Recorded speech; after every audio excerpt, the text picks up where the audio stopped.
안녕하세요. 토론의 사회를 맡게 된 경인교육대학교 안성훈입니다. 오늘 토론에 참석해 주신 분들을 먼저 소개해 올리도록 하겠습니다. 먼저 앞서 기조강연을 해주신 서정현 의장님 다시 모셨습니다. 앉아서 그냥 인사해 주시면 감사하겠습니다. 그다음에 주자 발표해 주신 김재현 교수님 감사합니다. 토론자분들을 소개해 드리겠습니다. 토론자분들의 양력에 대해서는 앞에 개회식에서 회장님께서 자세하게 말씀을 해주셨기 때문에 간단히 성함과 직함만 소개해 올리도록 하겠습니다. 가나다 순서대로 소개를 해드리도록 하겠습니다. 먼저 강성현 초등 컴퓨팅 교사 협회 회장님 참석하셨습니다. 감사합니다. 김두현 건국대학교 교수님 참석해 주셨습니다. 고맙습니다. 신수범 공주교육대학교 교수님 참석해 주셨습니다. 맞습니다. 심우민 경인교육대학교 교수님 참석해 주셨습니다. 예, 고맙습니다. 유지연 국회 입법조사처 입법조사관님께서 참석해 주셨습니다. 고맙습니다. 그다음에 하준홍 과학기술정통부 소프트웨어 인재정책팀장님께서 참석해 주셨습니다.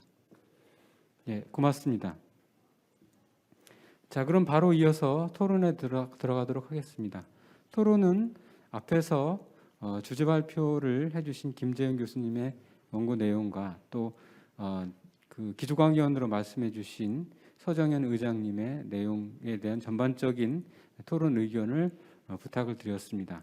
오늘 이 자리가 앞에 주제 발표 내용과 기조강연에 대해서 옳고 그름을 따지는 자리가 아니라 우리가 함께 공동적으로 우리가 그 인공지능 교육에 대한 어떤 생각들을 같이 모아보는 그런 자리이기 때문에 구체적인 찬반에 대한 감론을박은 내용이 이루어지지 않는다는 점을 양지해 주시기 바랍니다. 자, 그럼 먼저 강성현 초등컴퓨팅 교사협회 회장님께서 정보교육을 기반으로 꽃 피우는 미래교육에 대해서 토론 말씀을 해주시겠습니다. 부탁드리겠습니다. 네, 안녕하십니까. 소개받은 초등컴퓨팅 교사협회 회장 강성현이라고 합니다. 예, 저는 협회장보다 교사 대표로 나왔다고 생각을 하고 있고요.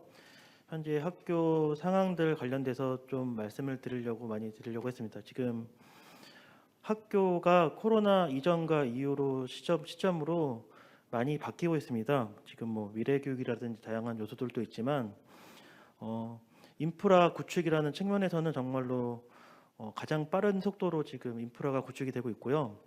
1학기까지 전국의 모든 학교에 무선 인프라가 설치가 다 완료가 됐습니다. 그래서 학교에서 아주 자연스럽게 이제 무선 인터넷을 쓸 수 있게 됐고요.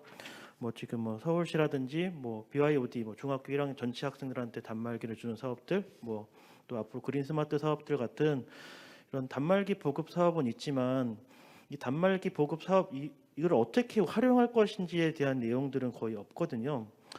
저희 이제 코로나 사태에 제가 원격 수업을 하고 있고 실시간 쌍방향 수업도 지금 하고 있는 상태인데 이게 같은 환경이지만 누가 어떻게 가르치냐에 따라서 되게 다르거든요. 어떤 선생님들은 줌 수업으로 그 골든벨 형식처럼 글자를 써서 지우고 하는 그 아날로그 형식으로 수업을 하시는 분이 있는 반면에 패들렛이라든지 협업 도구를 사용해서 사용하시는 선생님도 있고, 그다음에 어떤 선생님들은 구글 문서 도구라든지 이런 거에서 방탈출 게임이라는 또 재밌는 미션들을 만들어서 학생들한테 제시하는 선생님도 계시거든요. 그러니까 인프라는 중요하지만 그 인프라를 어떻게 사용하는 선생님에 따라서 수업의 방식들이 되게 다양해지는데 아직까지 저희는 지금 인프라 구축에만 너무 힘을 쏟다 보니까 애들한테 어떻게 수업을 전달할지에 대한 내용들이나 그런 부분들이 너무 약한 것 같습니다. 그래서 앞으로 지금 이제 내년 상황 보시면 인프라 구축에 대한 그런 그린 스마트라든지 내용들이 또 많기 때문에 이런 인프라를 구축했을 때 어떻게 하면 또 학교에서 잘 활용할 수 있을지에 대한 교육 프로그램들이 좀 많이 있어야 되는데 그런 부분이 또 방향성이 너무 없다는 게 지금 저희 교사로서는 답답한 면이 있고요. 그다음에 미래교육이라는 타이틀로 정말로 많은 선도학교들이 있었습니다. 보시면 최대 규모였기도 하지만 소프트웨어 선도학교는 2,000개가 넘게 선도학교를 운영했었는데 선도학교로만 끝나는 게 정말 아쉽습니다. 그리고 소프트웨어 선도학교 같은 개념에서는 인공 소프트웨어 교육을 되게 많이 했었거든요. 그러면 했던 학교 학생하고 안 했던 학교 학생들의 그 정보 역량 차이도 되게 커서 중학교에서 그 역량 차이를 다시 메꾸기는 부분에서는 좀 어려운 점이 있었다는 얘기도 들었기 때문에 너무 저희가 이런 미래 정보교육 내용들이 정식 교과가 아니고 항상 거의 선도학교 개념으로 또 그거를 운영할 수 있는 학교 중심으로만 운영이 되다 보니까 정말로 필요성을 느끼긴 하지만 그거를 혜택을 받는 경우는 그 학교가 그거를 선정했을 때만 받는 경우밖에 없기 때문에 학생들은 이거는 어떤 누구나 다 받아야 되지만 학생의 선택이랑은 상관없이 학교에서 그걸 선택하는 경우에만 이런 좀 정보교육 아니면 선도학교라는 개념을 하기 때문에 선도학교도 좋겠지만 이제는 이제 실험이 아닌 학생들한테 정말로 정보교육을 전달할 수 있는 그런 시간이 확보가 돼야 되지 않겠나라는 생각을 좀 많이 하게 됐고요. 지금 또 뭐 같은 얘기에서 정보 실수 이제 저희가 가르쳐야 될 게 저희가 소프트웨어 인공지능만 있다고 생각하지 않습니다. 지금 저희가 소프트웨어 인공지능도 가르쳐야 되고 ICT 소양도 가르쳐야 되고 지금 정보 문화, 뭐 자료와 정보, 알고리즘과 프로그래밍, 컴퓨터 시스템, 인공지능과 융합 이런 프로그램들을 학생들한테 다 가르쳐야 되는 것에 대한 필요성을 정말로 많이 느끼고 있거든요. 근데 이 느끼고 있지만 어떻게 가르쳐야 될지에 대한 부분이 너무 다 아직 없기 때문에 정보교과서 실수 문제는 이거를 하기 전에 가장 먼저 해결해 돼야 되는 부분이 아닌가라는 생각이 듭니다. 지금 제가 잘 봤지만 정말로 선도학교들에서는 그 소프트웨어 교육을 하기 위해서 실수도를 정말로 많이 조정하거든요. 학교에서 재량으로 조정할 수 있지만 그 재량으로 조정할 수 있는 시간의 폭이 그렇다고 무한대가 있는 건 아닙니다. 지금 창의적 본교과 학습 주제가 지금 해야 될 주제가 실수보다 더 많은 상태이고 이런 것들을 재구성하는 것 자체가 너무나도 힘들기 때문에 정말로 이거를 원하시는 선생님 중심으로 할 수밖에 없는 부분이 많아서 뭐 미래교육 뭐 아니면 그린스마트 이런 것들의 사업을 하기 위해서는 하드웨어가 아니고 소프트웨어인 정보교육에 대한 실수 확보가 가장 우선이 돼야 된다고 보고 이거에 대해서 좀 빠른 이제 저희 개정 교육 과정에서도 충분한 수업 실수가 확대가 됐으면 좋겠다는 의견을 드립니다. 예, 이상으로 발표를 마치겠습니다. 네, 감사합니다. 코로나19에 의해서 지금 우리 학교에 생각지도 않게 이제 인프라 보급이 굉장히 많이 이루어지고 있고 또 이것과 함께 지금 일부 교육청에서는 BYOD 그래서 학생들이 자기가 집에서 가지고 있는 단말기를 가져와서 학교에서 사용하는 형태의 정책 이런 것들을 도입하고 있다라는 말씀을 주셨습니다. 그리고 또 소프트웨어 학교 선도학교와 같은 일부 특성화된 학교에서 교육이 이루어졌을 때 그 사업이 종료된 후에 지속적인 연속성이 좀 필요하다는 말씀. 그리고 그런 학생들이 진로로 상급학교 진급을 했을 때 그런 학교의 출신의 학생들과 그 아닌 학교 학생들 출신 간의 어떤 격차 이런 부분에 대해서도 말씀을 해주셨고 마지막으로는 정보교육 실수에 대한 필요성 이 부분에 대해서 좋은 말씀을 해주셨습니다. 지금 바로 이 부분에 대해서 외부의 어떤 질문을 받기보다는 시간적 관계상으로 질문은 종합적으로 나중에 6분의 말씀을 다 듣고 나서 질문을 받고 그 부분에 대해서 다시 토의하는 시간을 갖도록 하겠습니다. 그럼 이제 두 번째 토론자를 모셔서 토론을 듣도록 하겠습니다. 두 번째 토론은 인공지능 시대의 교사의 역할과 교육과정이라는 부분에 대해서 건국대학교 김두현 교수님께서 토론 말씀을 해주시겠습니다. 네, 감사합니다. 그 제목이 인공지능 시대의 교사의 역할과 교육과정 이렇게 되어 있는데요. 뭐 제목이 굉장히 큽니다. 여러 가지 측면을 얘기할 수 있겠지만 몇 가지 측면만 한 3가지만 집어서 간략하게 이야기를 하고자 합니다. 두서없이 얘기하는 것보다는 원고를 보면서 얘기하는 게 좋을 것 같아서 원고를 읽는 형식으로 이렇게 발표를 해드리도록 하겠습니다.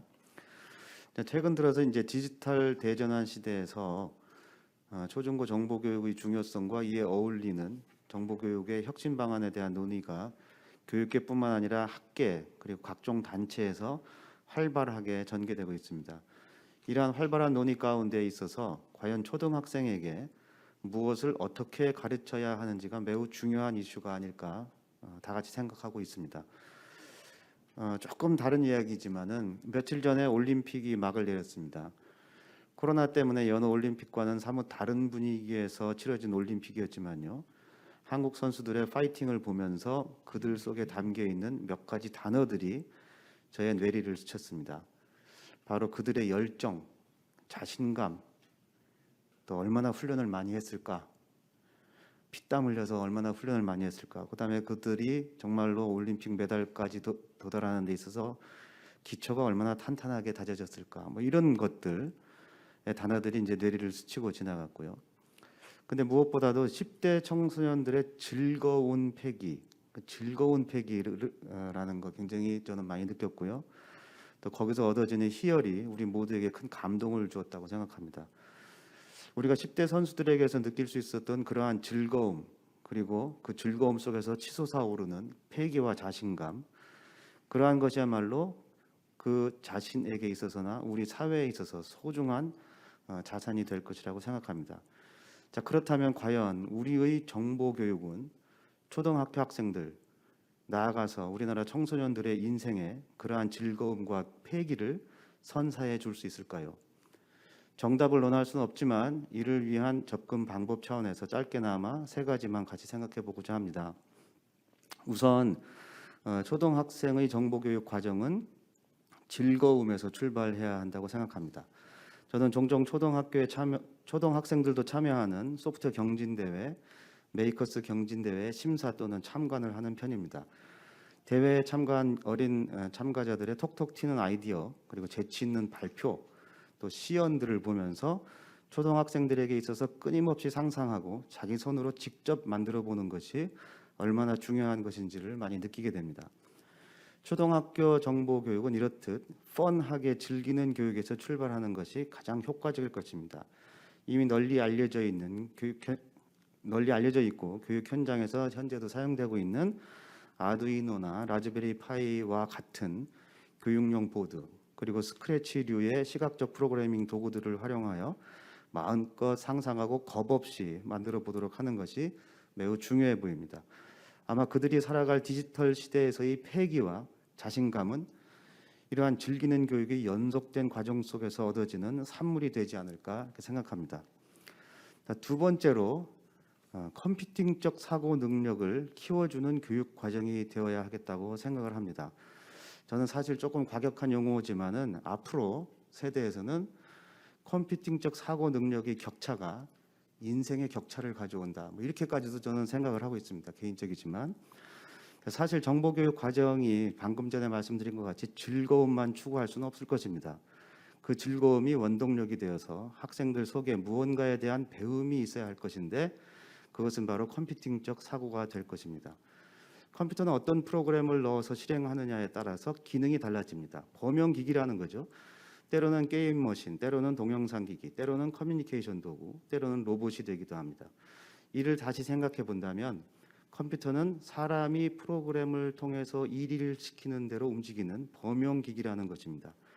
따라서 재미있고 다양한 주제로 무언가를 만들어 보는 과정을 통해서 컴퓨터에게 어떤 일을 시킬까, 어떻게 일을 시킬까를 생각하는 훈련이 이루어지도록 하여야 할 것입니다. 이것이 컴퓨팅적 사고의 출발점이라고 생각합니다. 그런데 이러한 컴퓨팅적 사고의 중요한 특징이 하나 있습니다. 그것은 국어나 산수와는 달리 절차적 문제 해결 사고, 다시 말씀드려 절차적 문제 해결 사고가 반드시 필요하다는 것입니다. 즉 예를 들어 컴퓨터에게 임의의 순서로 나열되어 있는 숫자들을 입력해주고 오름차순으로 정렬을 하도록 한다고 할 때 사람은 그 숫자들을 한눈에 볼 수 있기 때문에 여러 숫자들을 동시에 움직여 버릴 수 있을 것입니다. 하지만 컴퓨터는 숫자 하나하나에 대해서 다른 숫자들과 비교해서 위치들을 꼬박꼬박 바꾸는 그러한 작업들을 한 번씩 수행할 수밖에 없기 때문에 필연적으로 주어진 숫자들을 순차적으로 정렬을 해나가야 됩니다. 다시 말해서 컴퓨터로 하여금 숫자 정렬이라는 일을 시키려면 사람이 먼저 순차적인 작동 과정을 구성하는 사고력이 뒷받침되어야 한다는 것입니다. 그러한 사고가 뒷받침되지 않고서는 더 이상의 도전이 어렵게 되고 교육의 연속성을 찾기도 어려울 것입니다. 따라서 교과 과정의 구성도 재미라는 요소와 아울러서 아주 어린 시절부터 그러한 순차적인 문제 해결 사고가 바탕이 되는 컴퓨팅적 사고를 함양하도록 하는 그 이면의 목적을 위해서 면밀하게 설계될 필요가 있겠습니다. 한편 인공지능 교육도 컴퓨팅적 사고의 연장선상에서 이루어진다고 생각합니다. 다양한 문제 해결에 도전하다 보면 자연히 순차적 문제 해결 방식만으로는 해결책을 찾기 어려운 문제를 만날 수 있을 것이고, 이를 해결하는 방안으로 드디어 컴퓨터로 하여금 주어진 데이터 속에서 스스로 규칙을 찾아서 문제를 해결하도록 하는 필요성을 깨닫게 되는 단계에 도달하게 될 것입니다. 이 단계에서 기계학습의 개념과 이를 활용하는 방법을 배우도록 한다면 컴퓨팅적 사고의 틀 속에서 인공지능을 이해하는 폭넓은 이해력과 활용 능력을 갖추게 될 것입니다. 이상에서 말씀드린 컴퓨팅적 사고를 위해서 교육 식수 확대, 요구 등 그러한 요구 같은 것들은 워낙 많은 분들이 지금 제기하고 있기 때문에 저는 오늘 말씀드리는 데서 생략하도록 하겠습니다. 자, 세 번째로 말씀드리고 싶은 것은 교사와 교육계의 분발이 요구된다는 것입니다. 훌륭한 선수 뒤에는 늘 훌륭한 코치가 있기 마련입니다. 디지털 대전환과 이를 위한 정보교육의 수요는 우리가 생각했던 것보다 훨씬 더 갑자기 우리에게 다가와 있습니다. 이러한 상황 속에서 정보교육의 성패가 무엇보다도 교사의 역할과 교육계의 분발에 달려 있다고 보여집니다. 특히 초등학교는 과목별 담당 교사 제도로 되어 있기 때문에 담임 선생님의 역할이 더욱 중요해 보입니다. 필요하다면 컴퓨팅적 사고의 이해를 위해서 교사분들께서 언플러그드 방식의 스터디도 필요할 것입니다. 그리고 적어도 아두이노나 스크래치, 엔트리와 같은 도구 하나 정도는 마음껏 다룰 수 있어야 하고, 재미있는 다양한 주제들을 갖고 학생들과 함께 수업을 진행해 나갈 수 있는 준비가 되어 있어야 할 것입니다. 하지만 하루아침에 이러한 기반을 탄탄하게 갖추기는 쉽지 않을 것이고 교사들만의 노력으로 해결되지도 않을 것입니다. 예상컨대 교사 연수 지원, 재교육을 말씀드리는 거죠. 그리고 또 요 원고에는 빠져 있지만 교대의 정보 관련 과목들을 정상화해서 대폭 확대하는 것, 그다음에 학년별로 정보 과목 담당 교사를 지정하는 것들, 이런 것들은 이제 교육계의 체계적인 노력과 정부의 전폭적인 지원도 필요한 부분이 되겠습니다. 이상에서 세 가지를 말씀을 드렸는데요. 아무쪼록 우리나라 미래를 짊어질 아이들의 행복과 우리나라 성장 잠재력의 확보를 위해서 모두가 머리를 맞대고 우리나라 초등학교 정보교육의 머리를 맞대고 우리나라 초등학교의 정보교육이 전면적이고도 원활하게 도입되기 위한 방안을 함께 찾아 나갈 수 있기를 기대합니다. 이상입니다. 네, 감사합니다. 자, 우리 인공지능 시대에 교사들이 해야 될 역할을 세 가지로 좋은 말씀을 해주셨습니다. 첫 번째는 10대 학생들이 즐겁게 지낼 수 있는 그런 형태의 교육이 이루어져야 된다. 초등학교에서는 특히. 이래서 지금 현재 우리 올림픽에서 10대 선수들이 나타냈던 그런 패기, 이런 부분들이 교육에도 반영돼서 학생들이 즐거움 속에서 공부를 할 수 있는 그런 교육 체제가 마련돼야 된다라는 말씀을 주셨고, 두 번째는 컴퓨팅 사고 능력을 키워줘야 되겠다라는 말씀을 주셨습니다.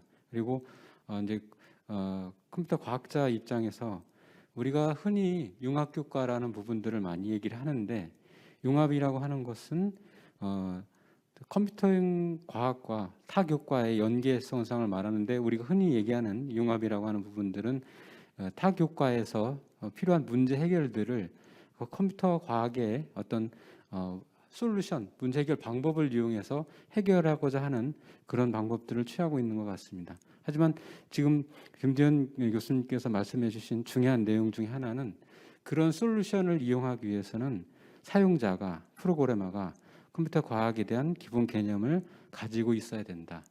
순차적인 문제 해결을 위해서는 순차적인 사고를 가진 깨닫고 있는 그런 사용자나 과학자가 순차적인 프로그램들을 만들어서 사용할 수 있다라는 중요한 부분들을 일깨워 주신 것 같습니다.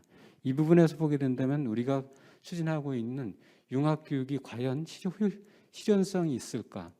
우리가 그 근본적으로 문제 해결을 위해서 알아야 될 기본 개념들이 단순히 문제 해결을 위한 도구 사용에 불과하지 않는가라는 것에 대해서 한번 우리가 생각을 해볼 필요가 있는 것 같습니다. 그리고 세 번째는 교사와 교육계의 분발을 요구하셨습니다. 특히 교사의 역량을 키워서 미래 사회에 맞는 교육을 시켜야 되는데 이를 위해서는 예비 교사에 대한 교육, 체계적인 교육, 지금 현재 예비 교사에 대한 양성 체제를 논의하고 있는데 이 부분에 대한 우려의 말씀, 그리고 학년별로 정보교과 담당을 초등학교에서 두는 방안, 이것에 대해서도 말씀을 해주셨습니다. 어쨌든 교육계에 계시진 않지만 교육계의 내용들을 정확히 문제를 깨뚫고 아주 의미 있는 말씀을 해주신 것 같습니다. 감사합니다. 네. 세 번째는 초등학교 정보교육과 교사 역량 강화 방안을 중심으로 하는 주제를 가지고 공주교육대학교 신수범 교수님께서 토의 말씀을 해주시겠습니다. 네, 안녕하십니까. 저는 오늘 그 정보교육 과정의 실태와 교사 약간의 문제점에 대해서 얘기하고요. 교사 역량 강화 방안에 대해서 저도 나름대로 그 대안을 제시해 보도록 하겠습니다. 최근 우리 사회에서 소프트웨어 AI에 대해서 굉장히 중요성이 강조되면서 초중등 정보교육에서도 굉장히 이 분야가 강조되고 있습니다. 그렇지만 한편으로는 정보교육 이렇게 일반화가 되다 보니까 정보교육을 오히려 축소시키려는 정책도 나타나고 있어서 매우 혼란스러운 입장입니다. 이런 상황에서 우리 소프트웨어 교육이 초등학교에 도입된 지 벌써 4년이 넘어가고 있고요. 처음에는 코딩 교육, 컴퓨팅 사고력을 굉장히 강조했었습니다. 그렇지만 최근에는 인공지능, 지능형 학습 시스템, 메타버스 등이 주요한 용어로 나타나면서 학교 현장에서 도대체 어떤 것에 집중해야 되는 건지 상당히 어려워하고 있답니다. 이에 저의 그 토론 원고는 현재 초등 교육 과정의 정보 실태, 운영 실태를 다시 한번 살펴보고 대안을 제시해 보고자 합니다. 아시겠지만 초등 정보 교육 과정은 소양과 융합으로 나누어질 수 있습니다. 소양은 안타깝게도 실과 교육 과정에 편입되어 있습니다.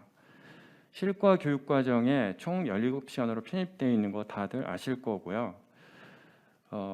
저는 그렇게 생각을 합니다.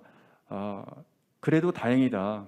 그래도 다행인데 실과 영역에서 흡수 통합했다라는 인식을 할 수 있다라는 것은 상당히 우려스럽게 생각을 하고요. 향후 아시겠지만 인공지능 교육이 굉장히 활성화되는 입장에서 이런 부분들은 상당히 장애 요소로 나타날 것으로 생각이 됩니다. 이러한 그 실과 교육 과정에 편입된 그 구조는 여기 계신 그 전문가 교수님들께서도 많이 말씀을 하셨지만 우리나라 국가 사회적으로도 큰 손실 요소가 있다라고 생각을 합니다. 초중등 분야에서 확실하게 이 분야에 대한 이수를 하지 못한 상태에서 계속해서 인재가 육성되고 있기 때문입니다. 개인적인 관점에서도 세계를 올바르게 이해하지 못하고 주도적으로 삶을 영위해 나갈 수 있는 계기를 초중등 분야에서 AI를 통해서 확실하게 심어주지 못하기 때문에 개인적인 그 관점에서도 저는 불행할 수도 있다라고 생각을 합니다. 그런데 놀랍게도 미국에서도 이러한 유사한 고민이 있어서 제가 좀 자세하게 써봤는데요. 아시겠지만은 K-12 CS 프레임워크라는 보고서가 우리나라에서도 많이 회자된 보고서입니다. 그 보고서에 의하면 과학기술, 여기서 말하는 과학은 내추럴 사이언스입니다. 과학 기술 등의 내용은 저학년부터 일찍 경험할 수 있도록 제공을 했기 때문에 국가 사회적으로도 컴퓨터 과학 인력이 더 필요하지만은 여기서 스템 영역, 즉 내추럴 사이언스나 기술 등의 선택이 지속적으로 나타난다는 그런 편견이 계속해서 있다는 얘기입니다. 즉 어려서 과학, 내추럴 사이언스에 대해서 계속해서 노출이 되기 때문에 대학에 갈 때 학생들이 자연스럽게 컴퓨터 과학보다는 그쪽을 선택한다는 얘기를 이 보고서에 얘기하고 있습니다. 미국과 한국의 교육과정은 매우 다르지만 저학년부터 익숙한 경험에 학생들이 노출을 함으로써 향후 대학의 입학 진로 결정에 영향을 미친다는 내용을 우리는 주목해야 될 것 같습니다. 그다음에 정보 융합 교육과정 실태를 보시면은 사실 융합이라는 키워드는 세계적으로 잘 안 쓰는 그 단어입니다. ICT in Education이나 AI in Education을 굉장히 많이 쓰는 단어라고 저는 생각을 합니다. 그렇지만 그 용어가 중요하지는 않지만 이 융합이라는 그 키워드는 우리나라에서 교과 중심, 학문 중심주의를 굉장히 강조하는 그런 키워드를 어떤 탈피할 수 있는 방법이라고 생각을 합니다. 왜 그러냐면 학문 중심주의 안에 컴퓨터, 융합, 코딩이 들어가기 때문에 기존의 아주 공고한 그런 그 배타적인 관점이 다소 무너질 수 있는 그런 그 개념이 저는 융합교육과정이라고 생각을 합니다. 그렇지만은 아시겠지만은 우리나라 초중등 정보 융합교육과정에서 인공지능, 빅데이터, 코딩을 명문화한 사례는 없습니다. 제가 이 표 2에서 보시면은 다른 논문에서 쓴 것을 여기다 그냥 써놨는데요. 이것들이 현재 일상적으로 그 타 교과에서 소위 말해서 융합이라는 키워드로 교육을 하고 있는 사례라고 할 수 있습니다. 그래서 영상 편집, 인터넷 검색, 스마트 기기 활용 등을 메인으로 하는 게 현재 융합교육과정이라고 생각을 할 수 있습니다. 그래서 이러한 융합교육과정은 최근에 발달하고 있는 코딩이나 AI에 대한 것은 당연히 없고 협력적인 문서 제작 도구, 구글이나 MS에서 제시하는 그런 문서 제작 도구의 활용도 나타나 있지 못합니다. 근데 이런 것들도 저는 현실적으로 어렵다라는 게 뭐 많은 교수님들이 말씀하셨지만은 충분한 시수가 확보되지 못한 상태에서 융합교육 과정에서 코딩을 많은 시간을 내서 시행착오와 여러 가지 인내의 과정이 필요한 건데 코딩을 포함한 각과 교육의 목표를 실제로 실천해 나가는데 상당히 어려울 거라고 생각이 됩니다. 그 다음으로 실질적으로 우리나라에서 이루어지고 있는 정보교육 운영 실태를 제가 뭐 통계조사까지는 안 해봤지만 여기저기서 확인을 해서 나름대로 정리를 해봤습니다. 첫째로 아까도 말씀드렸지만 현재 그 IT 변화가 계속해서 변화하고 있기 때문에 학교에서는 도대체 어디에다가 초점을 맞추어서 교육을 해야 되는 건지 뭐가 중요한 건지 매우 혼란스럽다고 하고 있습니다. 그 다음에 교사의 정보 교육 역량 차이로 실과 교육 과정의 운영 수준의 격차가 어느 정도 많이는 제가 이제 선생님들하고 많은 얘기를 해보니까 그렇다고 전면적으로는 아니지만은 어느 정도 일정 부분의 수준 격차는 나타나고 있다 이런 식의 토로를 했는데요. 왜 그러냐면 굉장히 열심히 참여하는 선생님들은 인공지능에 대해서 이미 어느 정도 수준에 도달해 있지만 사실 코딩이라는 게 30시간 배워서 바로 학생들을 가르칠 수도 있지만은 가르치지 못하는 경우도 상당히 있습니다. 이른바 진입장벽이 있습니다.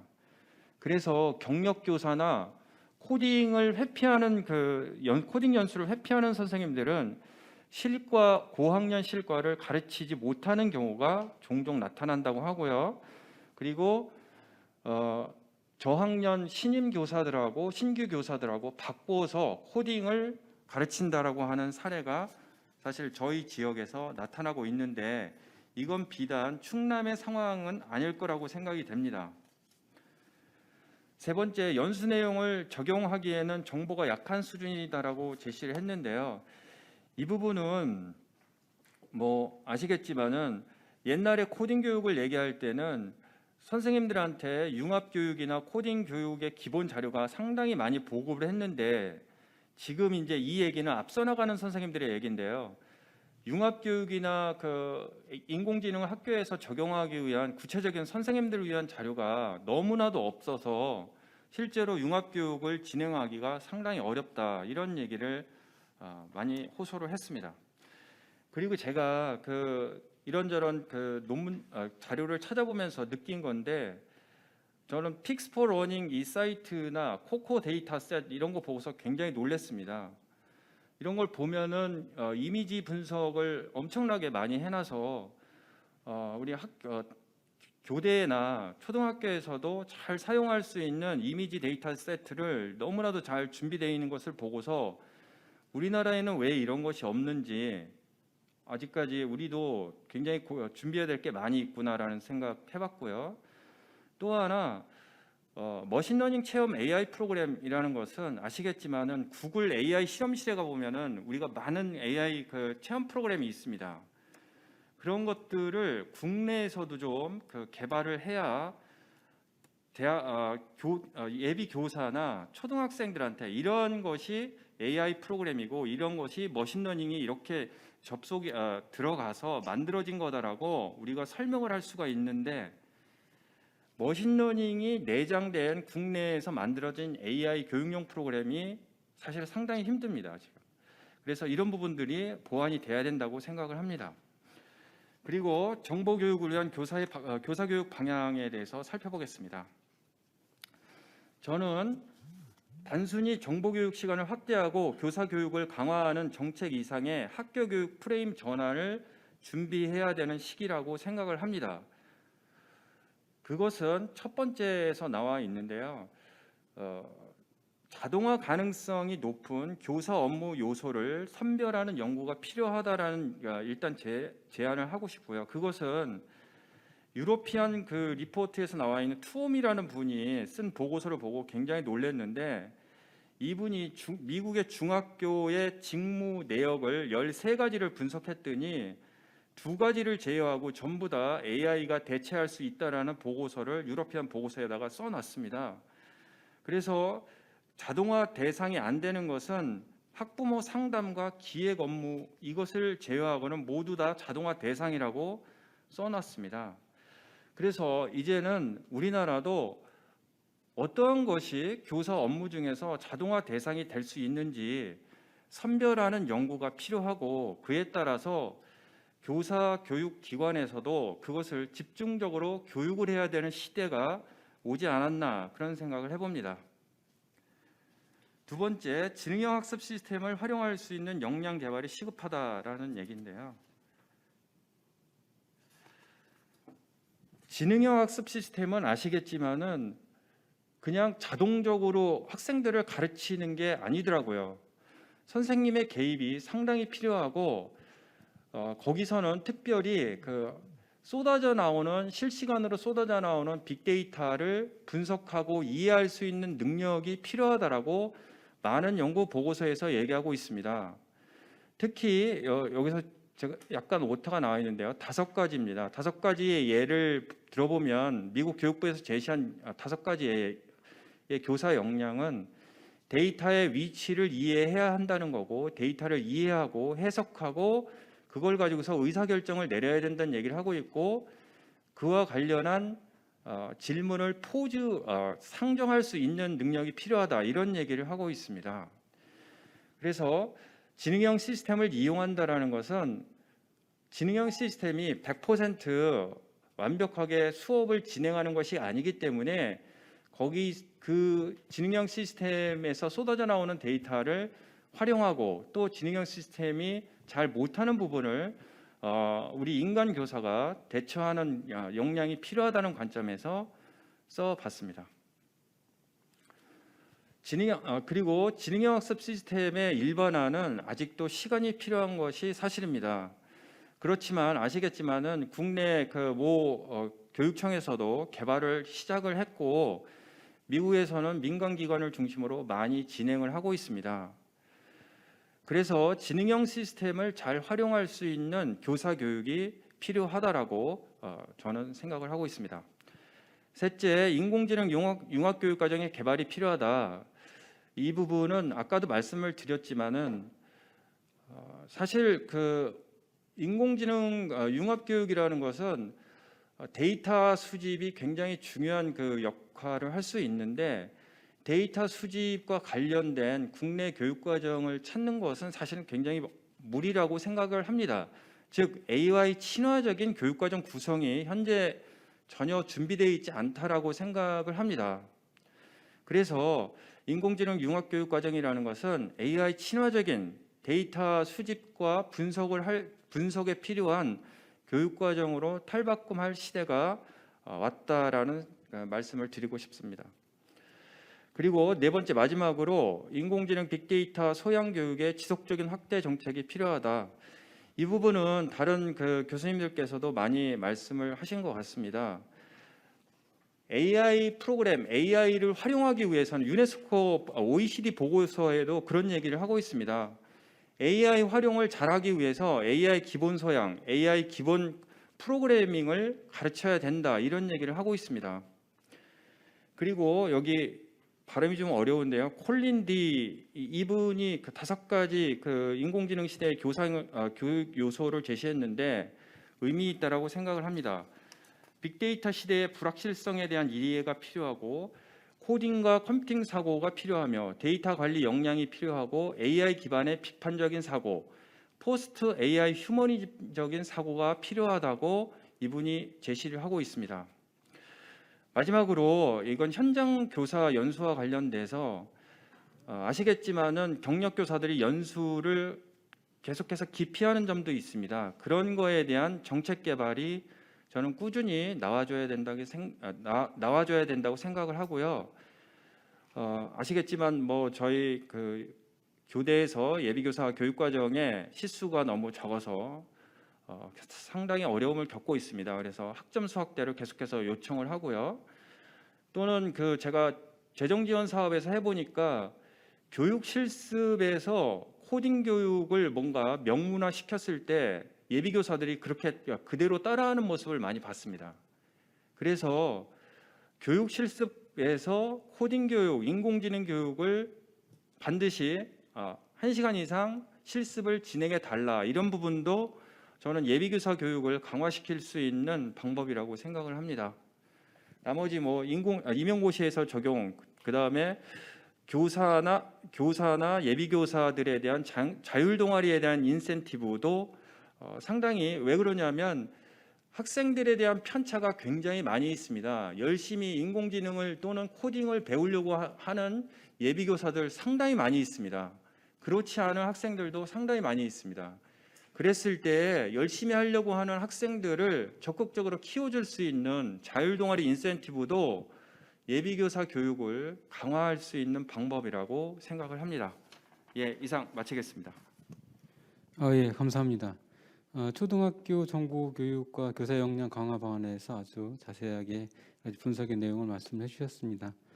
내용 간단히 요약해 보자면은 정보교육 시수가 점점 축소가 되고 있는데 그 정책에 대한 여러 가지 방향성이 자꾸 변하고 있어서 현장에서는 혼란스러워하고 있다라는 말씀과 미국의 그 K-12 CS 교육 프레임의 사례를 들어주시면서 정보교육의 어떤 조기 교육의 필요성 이런 것을 말씀해 주셨습니다. 어려서부터 접한 내용이 결국에는 진로를 결정하고 진학을 결정한다. 우리가 훌륭한 IT 인재를 키워내기 위해서는 조기에 그런 교육을 많이 시켜주고 경험시켜주었을 때 훌륭한 인재가 고등교육에서도 또 평생교육에서도 관련 분야에 대해서 많이 진로를 선택하지 않을까라는 시사점 있는 말씀을 해주셨습니다.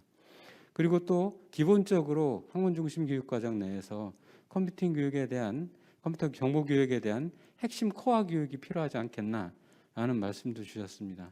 사실 지금 현재의 우리 상황을 보게 되면 1950년대에 미국이 처해 있던 상황은 좀 비슷하다고 볼 수 있습니다. 미국이 2차 세계대전이 끝나고 세계 최강국이라고 자부하고 있었던 그런 시기에 소련이 먼저 미사일을 로켓을 먼저 발사를 했죠. 우주선을. 그래서 우리가 스푸트니크인데 1957년 10월 4일 미국은 깜짝 놀랐습니다. 그 스푸트니크 미사일에 핵무기를 달아서 미국에 쏘면 어떨까? 미국은 난리가 나서 모든 교육 제도를 다 바꿔야 된다. 사회 전반을 바꿔야 된다라고 하고 과학기술 중심으로 모든 교육과정 체제를 바꿨습니다. 그래서 미국이 자랑하는 인터넷도 그때 개발이 됐고 나사도 그때 설립이 됐습니다. 그래서 미국이 지금 세계 가장 최첨단 과학 기술들을 보유하고 있는 것이 그 시대의 교육제도 개편에 의해서 되었다라고 이렇게 볼 때 우리나라도 체험, 경험 이런 것보다도 기본적인 코어 핵심에 대한 교육을 늦춰서는 안 된다. 물론 체험도 좋고 경험도 좋습니다. 하지만 체험의 내용이 원리에 대한 체험을 통해서 그 내용을 파악할 수 있는 체험 교육이 돼야 되지 결과에 대한 체험만을 통해서 인공지능이 이런 것이네? 플랫폼 결과를 돌아보니까 이와 같이 머신러닝이 이루어지네라고 체험만으로 끝나게 되는 교육의 현장의 실태를 보게 되면 우리는 1950년대 미국의 경험주의 시대의 교육을 그대로 답습하고 있지 않나 그런 우려가 굉장히 큽니다. 이 부분에 대해서 아주 좋은 말씀을 해주셨고 그리고 이제 그 교사들이 정보교육관 교사 교육의 방향에 대해서 4가지 내용을 말씀을 해주셨고 마지막으로 거기에 대해서 교대에서의 교육과정 확대,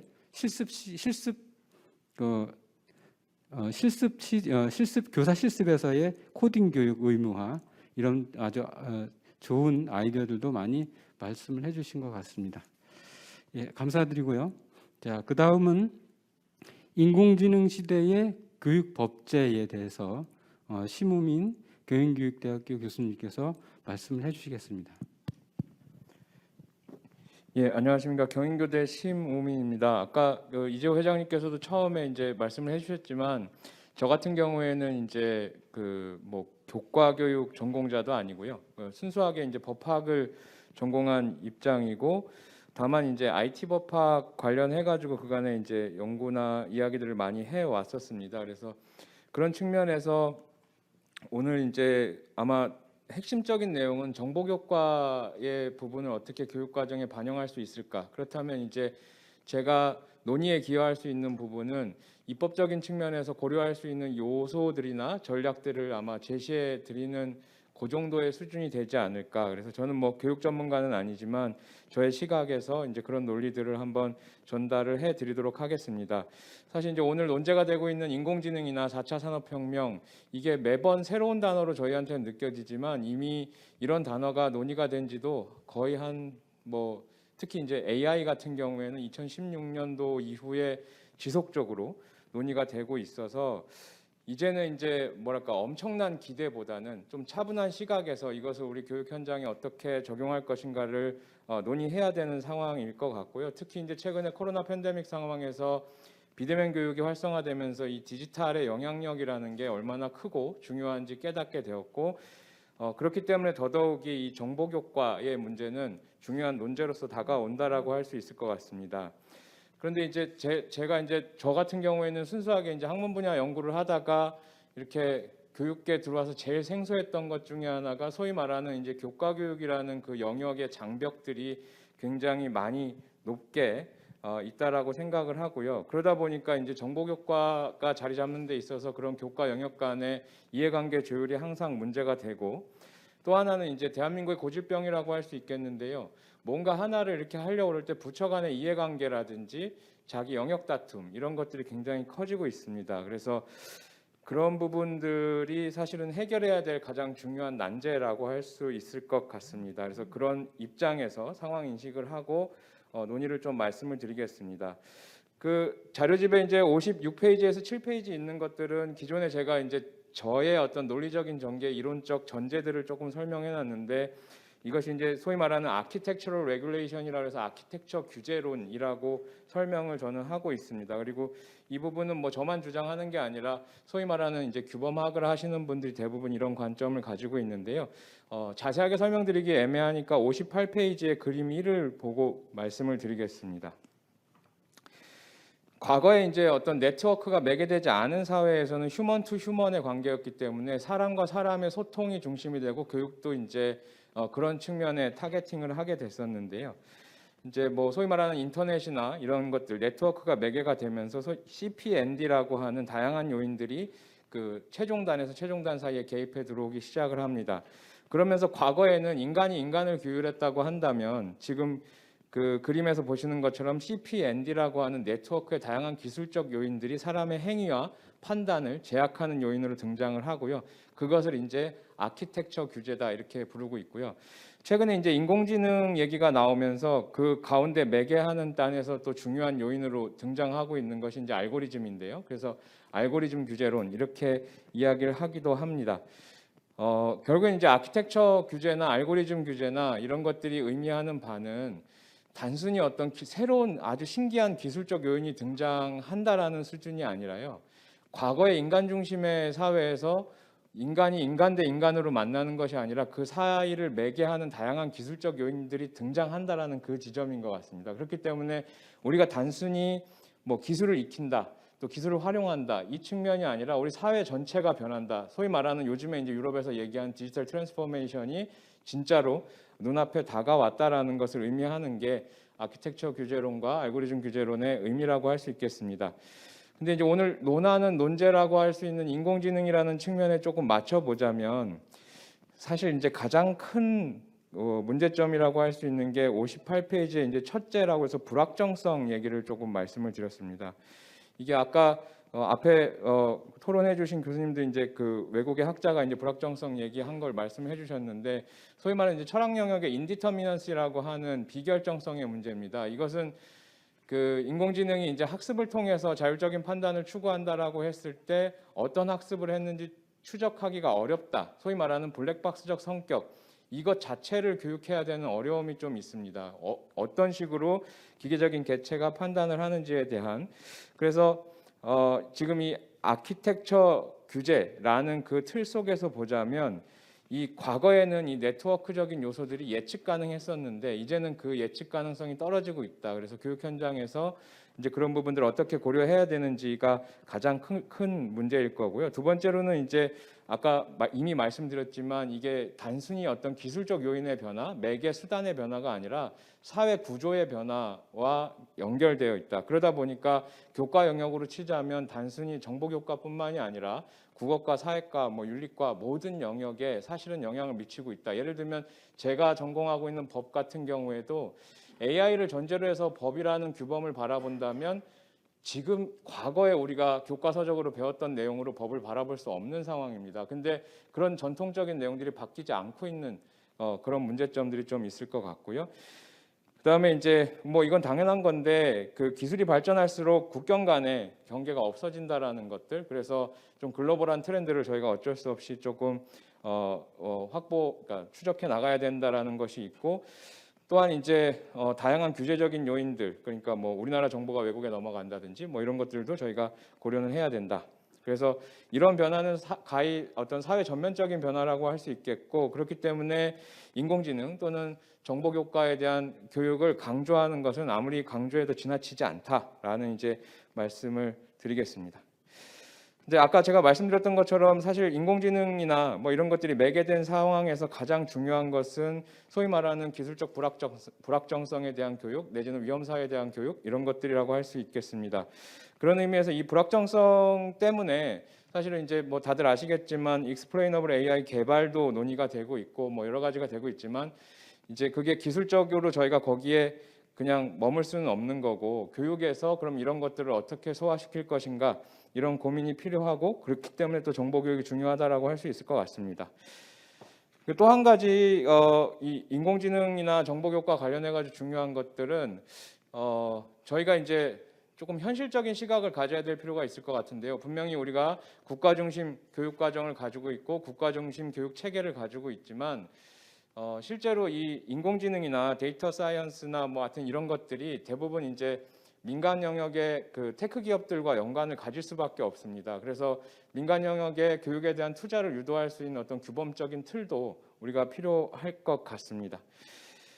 그래서 이제 이런 측면에서 조금 그 향후에 정보교과를 이제 입법적으로 반영하고 대응하는 데 있어서 저희가 생각해야 되는 부분들을 몇 가지 정리해 봤는데요. 59페이지 이제 이하에 있습니다. 첫 번째는 저희 교육과정에 대해서 우리가 언급을 할 때 이 초중등교육법 23조에 그 교육과정을 뭐 교육부 장관이 정할 수 있다 이렇게 규정을 하고 있고, 사실 세부적인 사항은 또 그 대통령령으로 위임을 하고 있습니다. 그리고 또 더 세부적인 사항은 다들 아시는 것처럼 교육과정 고시를 통해서 이야기를 하고 있는데요.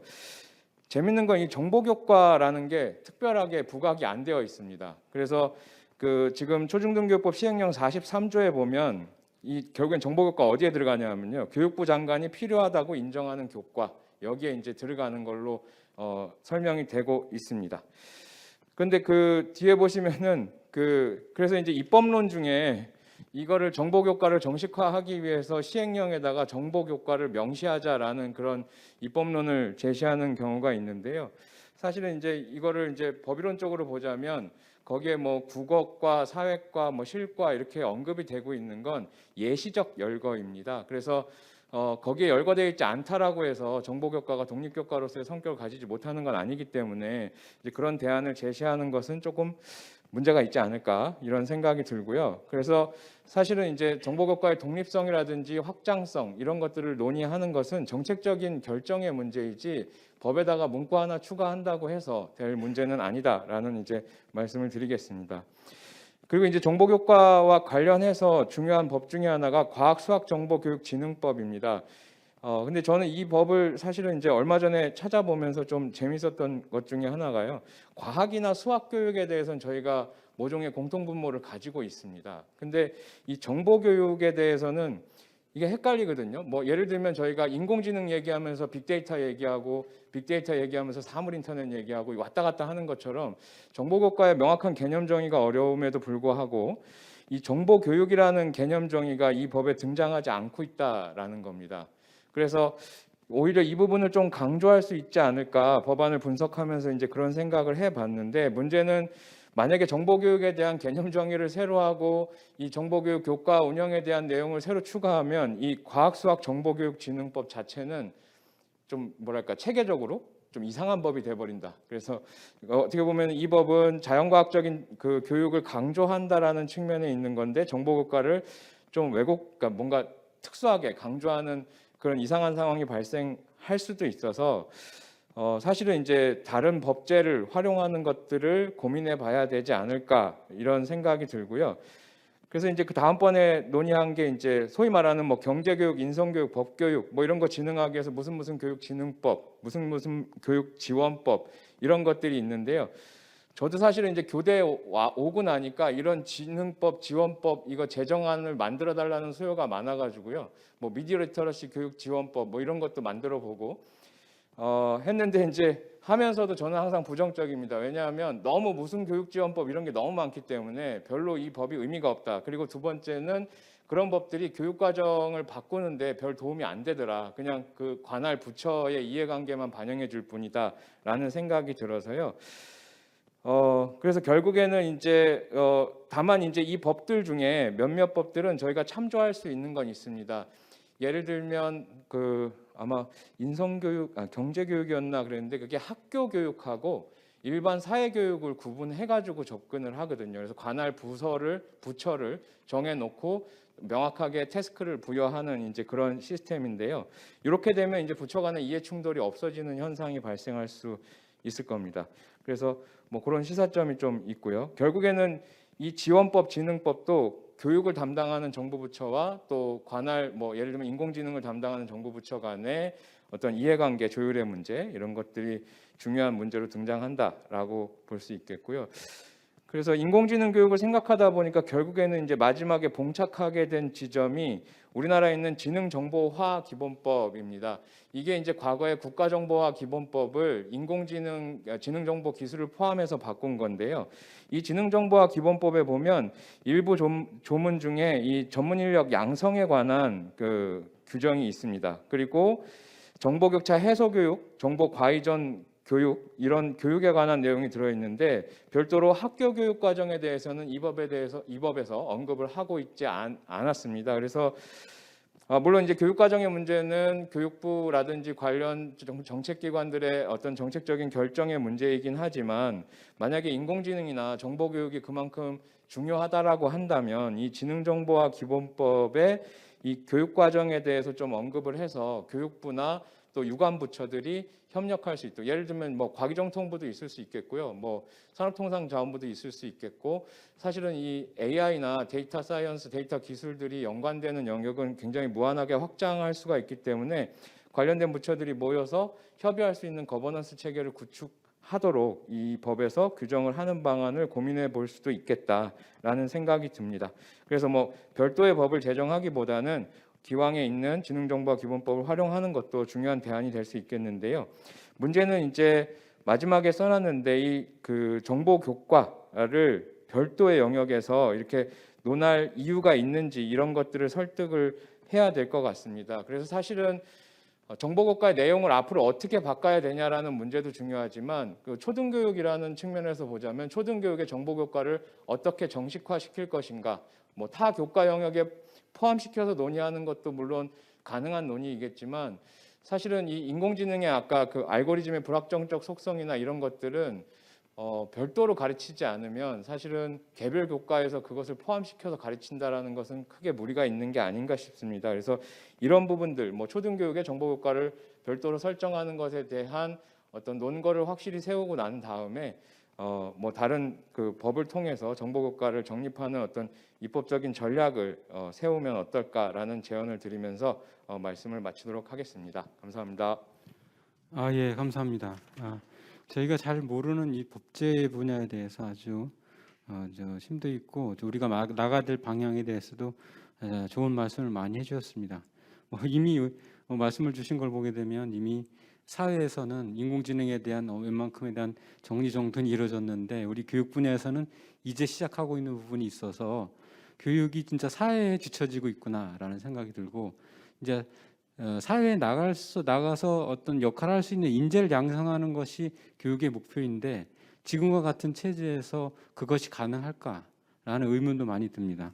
그리고 이제 법제도에 관련돼 가지고 아주 세부적으로 우리가 검토해야 될 부분들, 특히 지능정보화 기본법 이 부분을 가지고 우리가 좀 더 깊이 있게 논거를 만들어야 된다는 부분에 대해서 말씀을 주셨는데 그 부분도 저희가 좀 잘 창작을 해서 앞으로 어떤 방향으로 정보 교육을 좀 활성화시킬 수 있는 입법 정책을 만들 수 있는지 계속 고민을 해보도록 하겠습니다.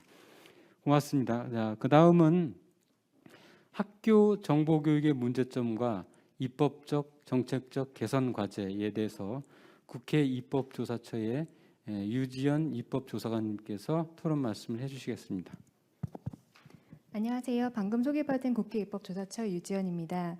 먼저 한국정보교육학회 2021년 학예학술대회에서 이렇게 토론을 할 수 있는 기회를 주셔서 감사합니다.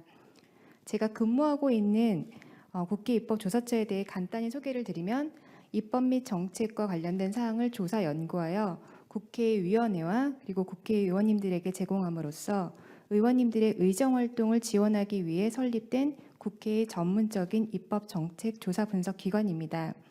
오늘 이렇게 학계 및 교육 현장 전문가분들과 함께 토론하게 된 것은 저에게 매우 뜻깊은 시간이라고 생각합니다.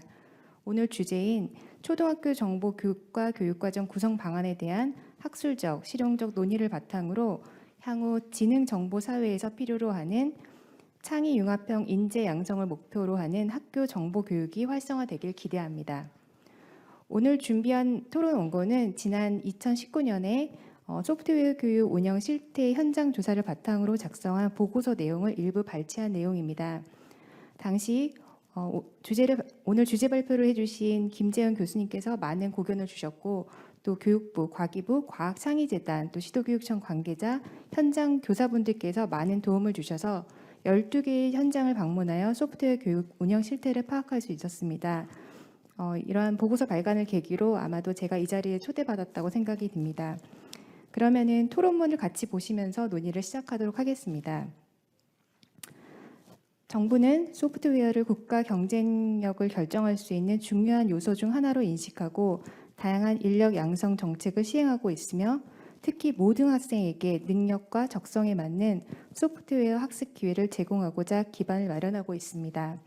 이에 공교육 내에서 소프트웨어 교육 체계화 및 활성화, 학교 현장에서의 안정적인 정착을 위한 운영체계 구축 등의 필요성이 제기되어 2018년도부터는 초, 중등학교에서 소프트웨어 교육을 필수 편성 운영하도록 개편하는 등 일부 변화가 있었습니다.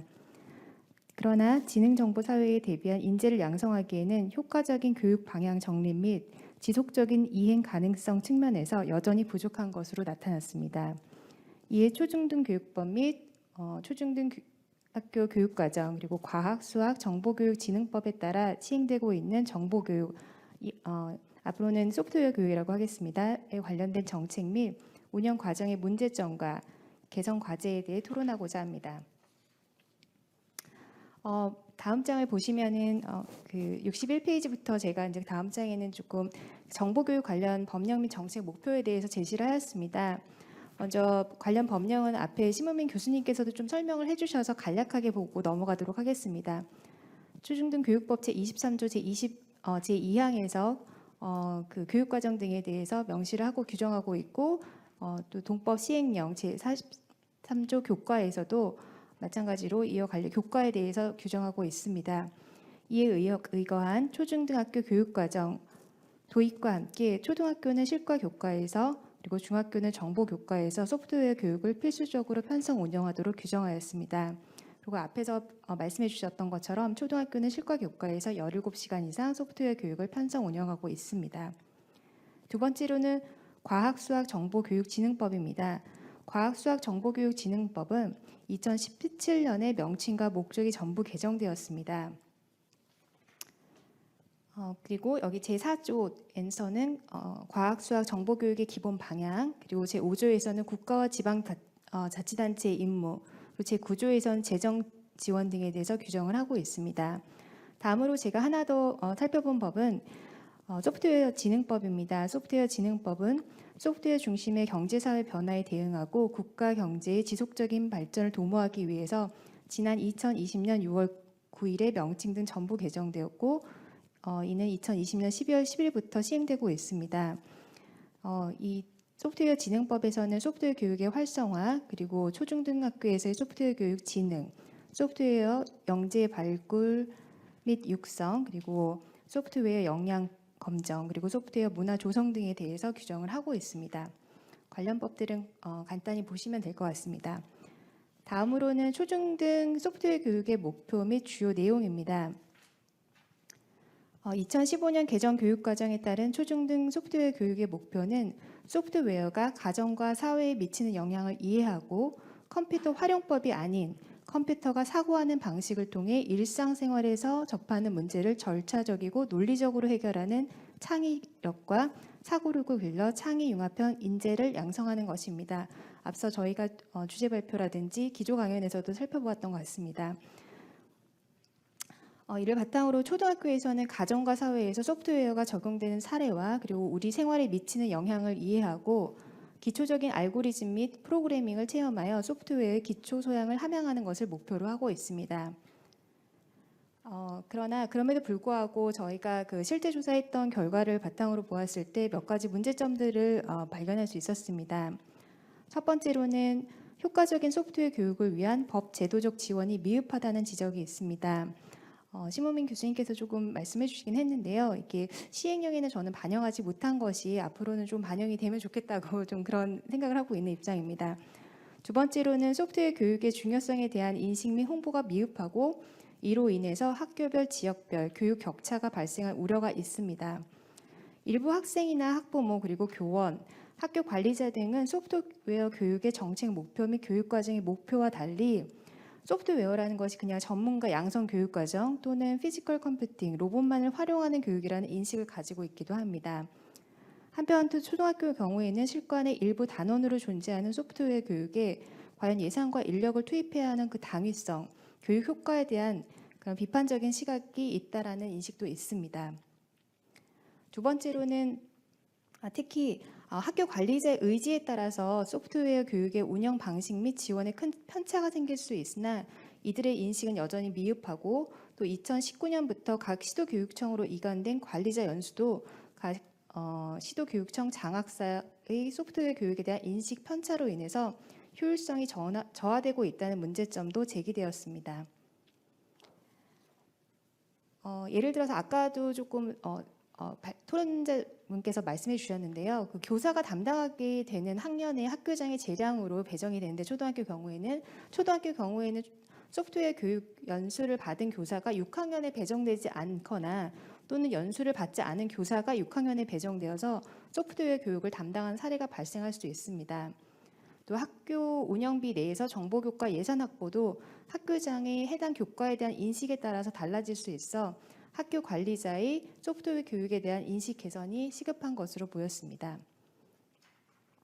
다음으로는 수업 실수 및 교육 과정의 연계 부족에 따른 소프트웨어 교육의 내용적 부실화에 대한 우려가 있습니다. 이 부분에 대해서는 많은 분들이 말씀을 해주셔서 간단히 보고 넘어가겠습니다. 그래서 지금 현행 교육과정이 지향하는 교육 내용을 모두 교수학습하기에는 주어진 시수가 절대적으로 부족한 실정인 것으로 나타났습니다.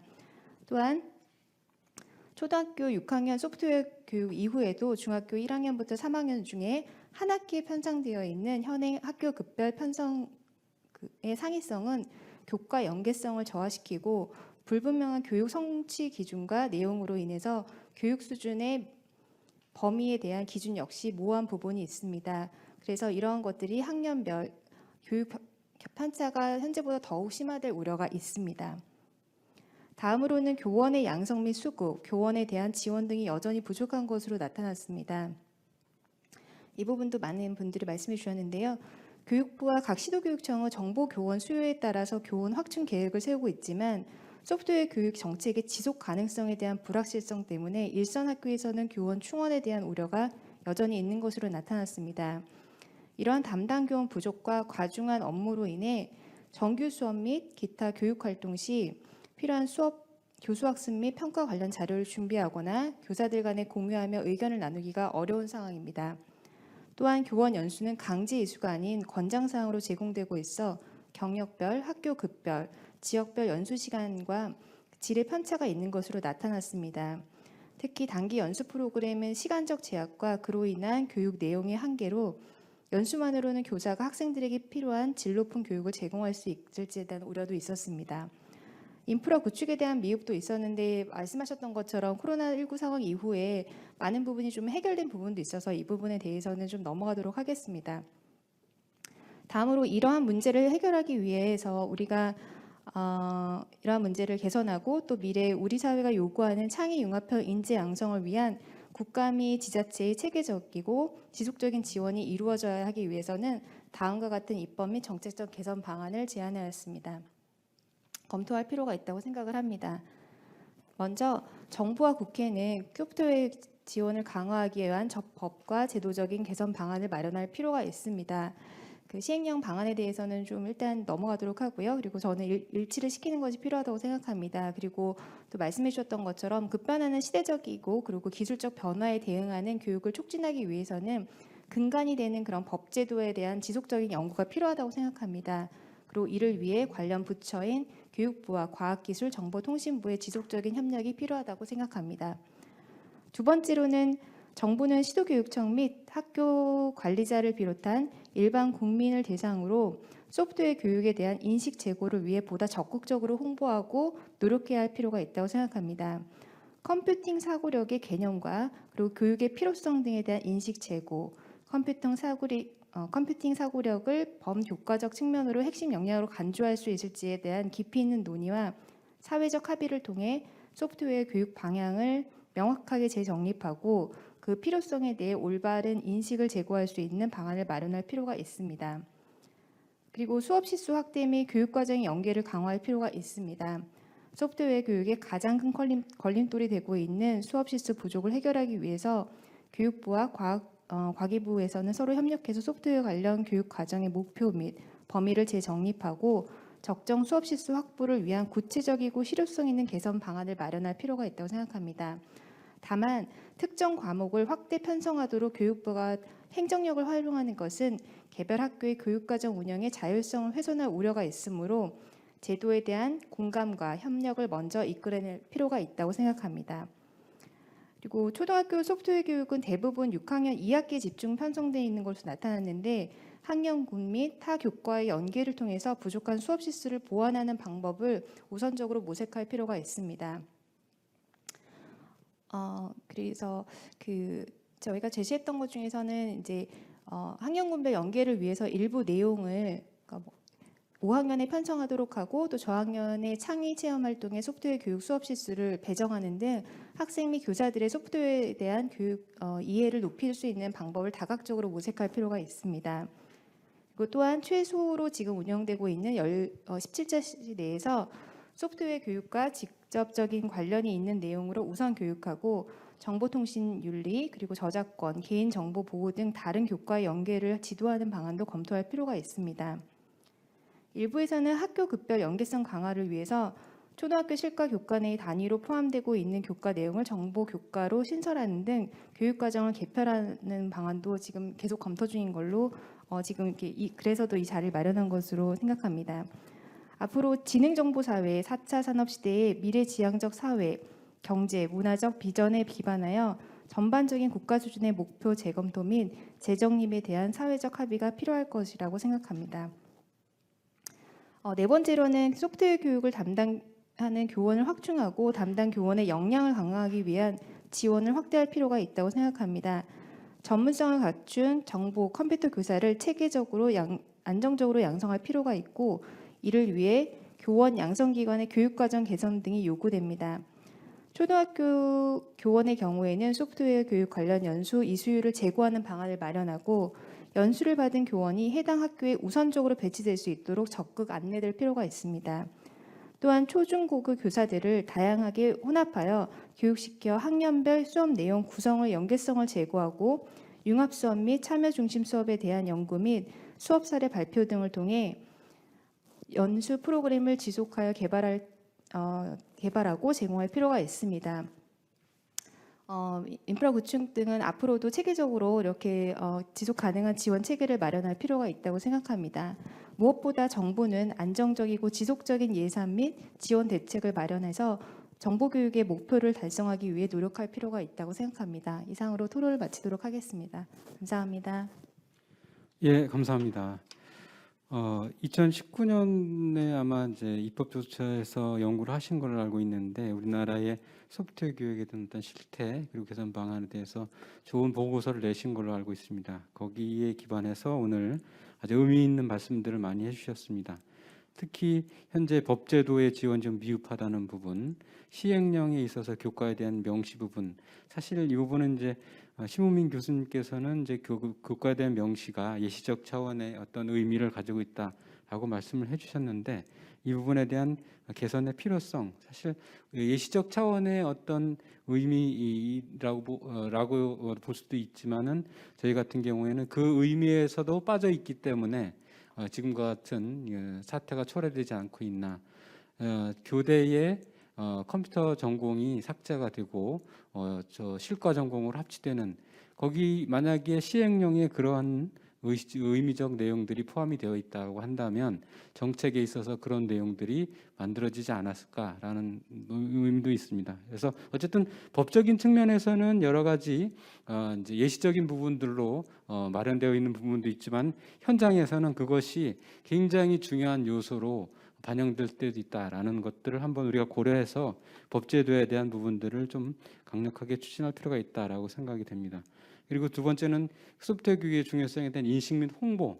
사실 내부적으로 어떻게 잘 가르칠 건가에 대해서는 많이 논의했지만 이것을 외부로 알리는 데는 좀 한계가 있었던 것 같습니다. 그래서 이런 부분에 대한 고려가 좀 필요한 것 같고, 세 번째는 수업 실수와 교육과정 연계 부족. 그래서 교육과정에서 사실은 2015에서도 초등학교 17차시 이상, 중학교 34차시 이상라고 했지만 이상이라는 말은 다 의미 없이 사라졌고 그냥 17차시, 그냥 34차시로 고정된 것을 우리가 한번 생각할 필요가 있다라고 생각이 됩니다. 그리고 이제 교원의 양성 및 수급 이런 부분들, 특히 중등, 초등에 있어서도 어떤 심화 과정이나 어떤 앞에서도 제안을 해주셨지만은 전담 교사라는 부분에 대해서 우리가 한번 생각해 볼 필요가 있을 것 같고, 그리고 마지막으로 소프트웨어 교육에 대한 인프라 부족, 인프라 구축. 뭐 코로나가 이런 부분들을 많이 해결해 주긴 했지만 그래도 지금 인공지능 어떤 앞으로 향후에 나올 메타버스 이런 것들 위해서는 더 큰 인프라가 확충이 될 필요가 있지 않나. 그리고 이거에 대한 개선 과제로 정부와 국회에서의 소프트웨어 교육 지원을 위한 지속적인 법제도 개선 방안에 대한 연구나 그 방안 마련, 그리고 시도교육청과 학교 및 관리자 이런 분의 이런 또 관리자를 비롯해서 일반 국민들에 대한 인식 제고, 수업 시수 확대, 교육과정의 연계성, 그리고 소프트웨어 교육 담당 교원에 대한 확충, 그리고 인프라 구축 이런 부분들을 우리가 개선해야 된다라는 의미 있는 말씀을 해주셨습니다. 감사드리고요. 자, 이제 마지막 토론입니다. 초중등 소프트웨어 AI 교육 확대 방안에 대해서 과학기술정통부 하준홍 팀장님께서 토론의 말씀을 해주시겠습니다. 네, 반갑습니다. 소개받은 과기정통부 소프트웨어 인재정책팀장 하준홍입니다.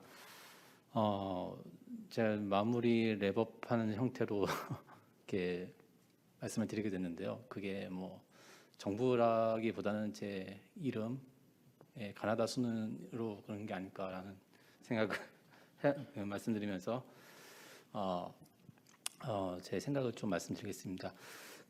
저희가 이제 이렇게 학술 대회나 다른 외부 이제 관계자분들을 많이 만나게 되면은 항상 궁금해하시는 게 정부는 도대체 어떤 생각을 갖고 있느냐, 정부는 왜 이걸 추진하고 있느냐 이런 거에 대해서 많이 이렇게 질문을 던지시는 경우가 많습니다. 그래서 그 부분에 대해서 우선 말씀드리고, 그리고 이제 앞으로 어떻게 해 나갈 것인가에 대해서 앞서 계속 여러분들께서 말씀해 주셨는데 법적인 거, 제도적인 거 그런 것들에 대해서 어떻게 추진하고자 하는지에 대해서 설명을 좀 드리겠습니다. 제가 이 소프트웨어 인재 정책 팀에 온 게 올해 초입니다. 그래서 한 반년 정도 이제 이 업무를 맡게 되면서 제가 가장 고민했던 것 중에 하나가 2040년, 50년을 살아갈 이제 우리 미래 세대, 그러니까 2025년에 초등학교 1학년이면은 2018년 정도에 태어난 그 학생 우리 아이들이고 2018년생이 30년 있으면은 2040년, 2050년이 되는데요. 이 사회 나갈 때의 2040년, 50년이 어떤 소양을 이 아이들한테 기대를 할까, 그런 거에 대한 고민을 많이 해봤습니다. 그런데 지금 앞서 그 기조연설이나 주제 발표에서 말씀해주신 것처럼 지난 10년간, 12년간 벌어졌던 이 엄청난 변화에 대해서 우리가 그런 걸 봤을 때 2040년, 2050년이 도대체 얼마나 변했을까 예단하기가 좀 어려운 상황입니다. 그렇다면은 지금 우리가 이 아이들에게 줄 수 있는 것은 무엇일까에 대한 고민을 참 많이 해봤었는데요. 이 아이들의 잠재 가능성, 그리고 이 능력을 마음껏 발휘할 수 있게 해주려면은 우리는 이 아이가 넘어졌을 때 다시 일어나는 능력을 줘야 되지 않을까라는 생각을 많이 해봤습니다. 그러면 이 아이가 일어날 때 뭐가 필요할까? 2030년, 40년, 50년대 뭐가 필요할까? 이 아이가 만약에 창업을 했을 때, 넘어졌을 때 다시 재도전을 하기 위해서는 어떠한 역량을 키워줘야 될까 했을 때 아무래도 그 능력을 판단하기 위해서는 그때 어떤 도메인이 가장 많이 활용되고 있을까에 대한 고민을 해봐야 되겠더라고요. 그래서 저희가 생각했던 것이 바로 이제 사이버 스페이스라고 할 수 있는 소프트웨어나 뭐 AI가 동작하는 그런 사이버 스페이스가 앞으로 2040년, 50년도에는 제일 큰 도메인이 되지 않을까라는 생각을 해봤습니다. 아까 전에 사회자께서 말씀하셨듯이 이 도메인의 변화는 계속 이렇게 나타나고 있었습니다. 맨 처음에 육해공, 그러니까 어떻게 보면 전쟁터라고 볼 수 있을 것 같아요. 그러니까 전쟁터라는 거는 그만한 획득할 만한 가치가 있는 곳을 전쟁터라고 하겠죠. 근데 그게 육해공이었고 과거에는 그게 우주로 확산됐습니다. 그리고 2019년에 리처드 클락의 저서 5번째 도메인, 더 피프스 도메인을 보면은 이게 육해공과 우주공간과 그리고 그걸 거쳐서 사이버 스페이스로 펼쳐졌다라고 이렇게 얘기를 합니다. 이것은 이 사이버 스페이스가 이 산업 도메인으로만 머무는 게 아니고 나중에 우리 아이들의 생존 그리고 주권 문제까지도 연결될 수 있다라는 게 인상을 강하게 주었는데요. 그래서 제가 드리고 싶은 말씀은 이렇게 우리 아이들이 앞으로 펼쳐질 이 도메인에 대해서 어떠한 영향을 가져야 되는가라는 겁니다. 우리가 한국 사람이기 때문에 한국말을 다 하고 있죠. 그렇지만 모두가 한국어나 한국말로 밥벌이를 하고 있지는 않습니다.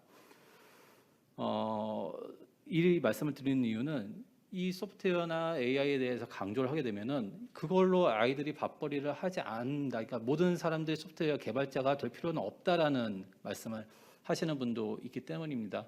그렇지만 앞서 말씀드렸던 것처럼 우리가 모두 한국말로 밥벌이를 하지 않는 것처럼 소프트웨어 개발로 밥벌이를 하자라는 의미는 아닙니다. 그런데 이 아이가 그러면 이 시스템을 어떻게 돌아가는지 이해를 하게 만들고자 할 때는 이 사이버 스페이스가 어떻게 동작하는지에 대한 뭔가 기초적인 지식을 줘야 된다는 거죠.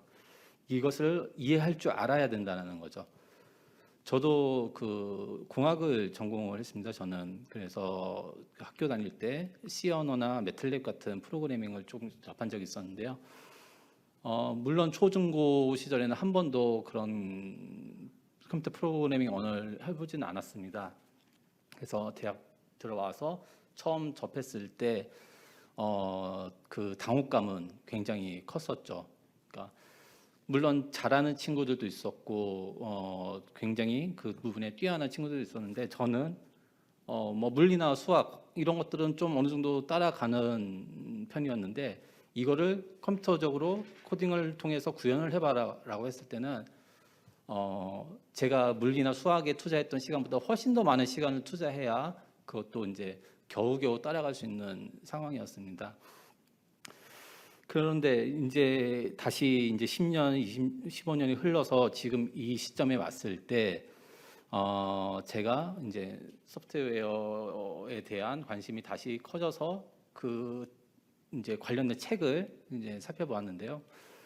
물론 거기에 나와 있던 많은 내용들을 제가 이해는 하지 못했죠. 그런데 말씀드리고 싶은 거는 그래도 그 교육 과정을 통해서 C나 매틀랩을 겪어보았기 때문에 제가 이 15년, 20년이 흐른 지금 그 언어가 얘기하고 있는 걸 이해할 수가 있다라는 거죠. 그러니까 제가 말씀드리고 싶은 건 읽기나 우리가 읽기, 말하기, 듣기, 읽기, 쓰기 이렇게 많은 걸 얘기하고 있는데요. 언어적으로 제가 쓰기나 말하기는 못해도 읽고 이해하는 정도 수준은 되더라라는 얘기를 하고 싶었던 겁니다.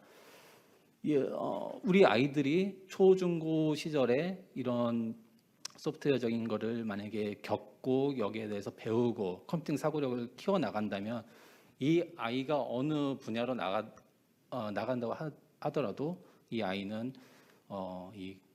이 소프트웨어나 AI 측면에 대해서 읽고 이해할 수 있는 그런 능력을 저보다 훨씬 더 많이 이렇게 배우게 될 것이고 그거는 2040년, 50년대에 이 아이의 경쟁력으로 그리고 이제 더 나아가 이 아이의 생존으로 다 영향을 줄 수 있지 않을까라는 생각을 해보았습니다. 좀 그 필요성이나 제가 왜 이 일에 애착을 갖고 있는지에 대해서 좀 장황하게 설명을 드렸는데요. 그런데 그렇게 하기 위해서는 지금 2022년 교육 과정이 굉장히 중요하다고 생각합니다. 그런데 앞서 많은 분들께서 말씀하셨듯이 지금 현재에 대해서 많은 문제가 나타나고 있습니다. 이제 그거를 교육 과정과 교육 현장, 교육 환경 이게 세 개로 나눠서 살펴볼 수 있을 것 같은데요. 우선 교육 과정에 대해서는 소프트웨어나 AI가 실과나 뭐 기술 과정이나 이런 타 교과에 분산되어 있다라는 거, 그리고 필수 시간이 51시간 정도로 해서 초, 중고 전체의 0.4%에 불과하다라는 점, 그리고 융합교육을 위한 기초 교육도 부실하다는 점을 들 수 있고요. 교육 현장에 대해서는 많은 분들이 말씀하셨듯이 이제 교원이 부족하다. 그리고 현직과 예비 교원들의 뭔가 재교육, 교육을 과정이 부족하다라는 점이 있습니다. 그리고 마지막으로 교육 환경에 대해서는 이런 교육을 제공할 수 있는 콘텐츠나 플랫폼이 부족하고 이로 인해서 사교육도 증가할 수밖에 없는 이런 환경이다라는 겁니다. 그래서 저희가 지금 생각하고 있는 건 이러한 것들을 극복하기 위해서 이제 올 하반기에 어떻게 추진할 거냐. 물론 과기정통부 혼자만으로 할 수는 없고 여러 부처와 협력해서 해야 될 방안들이 많이 있는데요.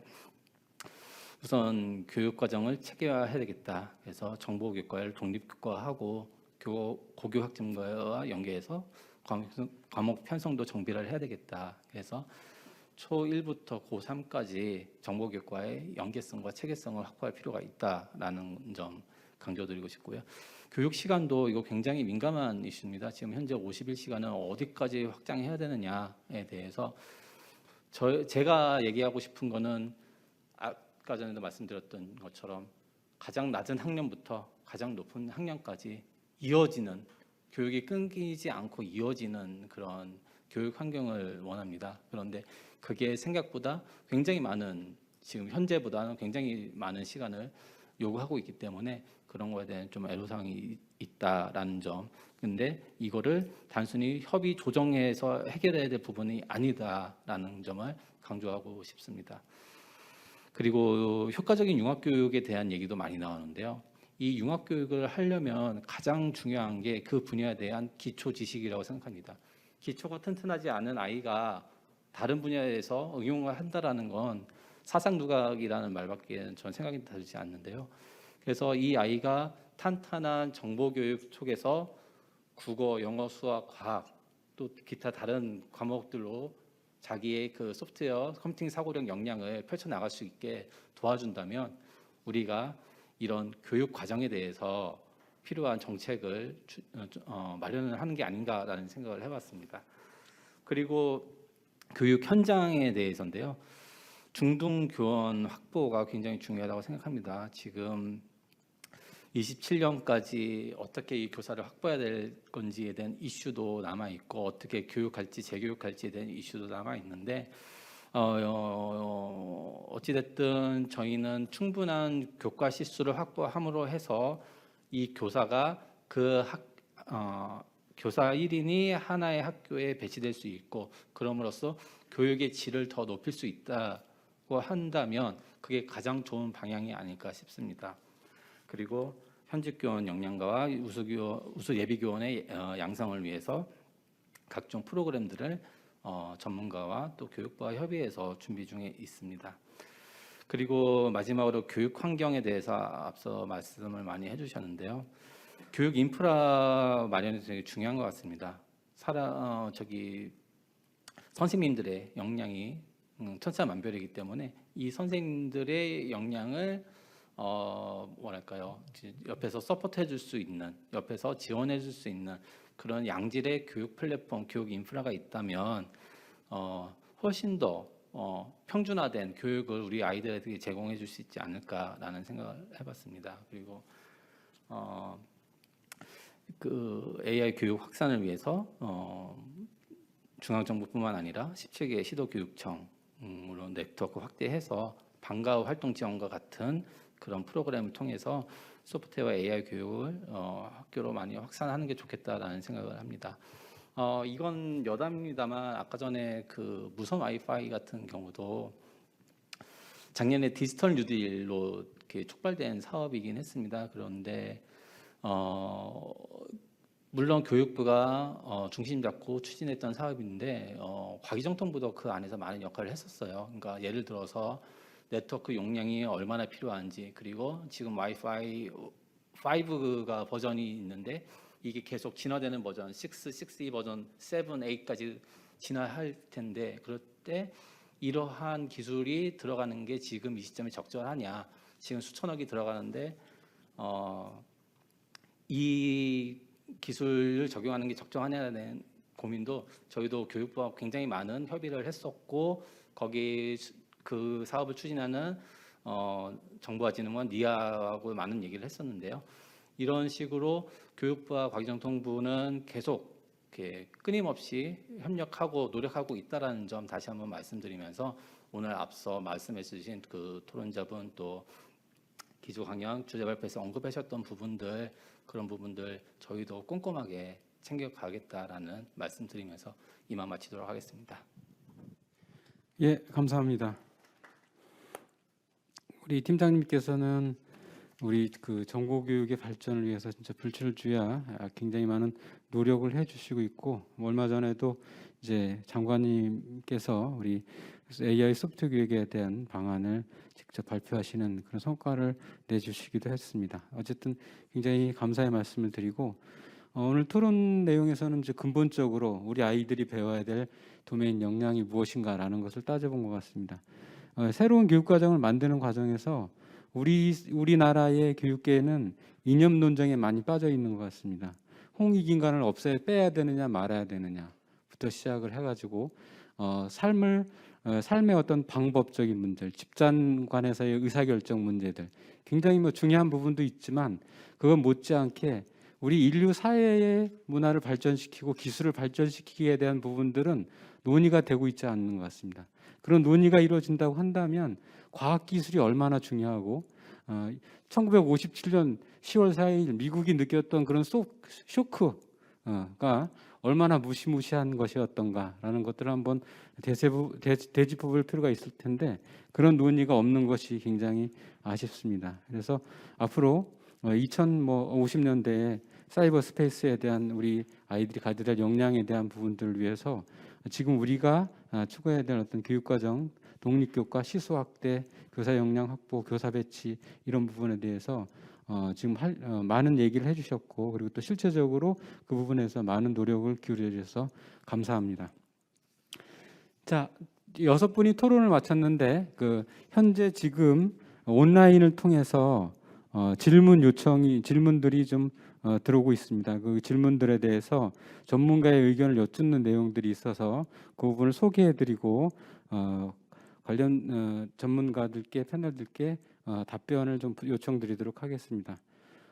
첫 번째 먼저 성용중님께서 말씀해 주셨는데요. 초등학교에서의 정보교과 교육의 활성화를 위해서는 교사의 역량 강화가 무엇보다도 중요하다고 생각합니다. 그런데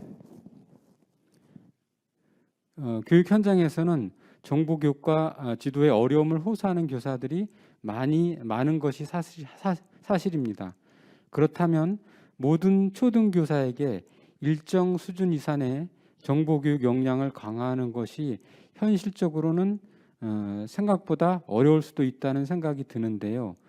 그렇다면 관련 역량이 뛰어난 일부 교사를 전담 교사로 양성하는 방법이 하나의 해법이 될 수 있는지, 이 경우 또 다른 문제점은 없을지에 대한 전문가의 의견을 듣고 싶습니다.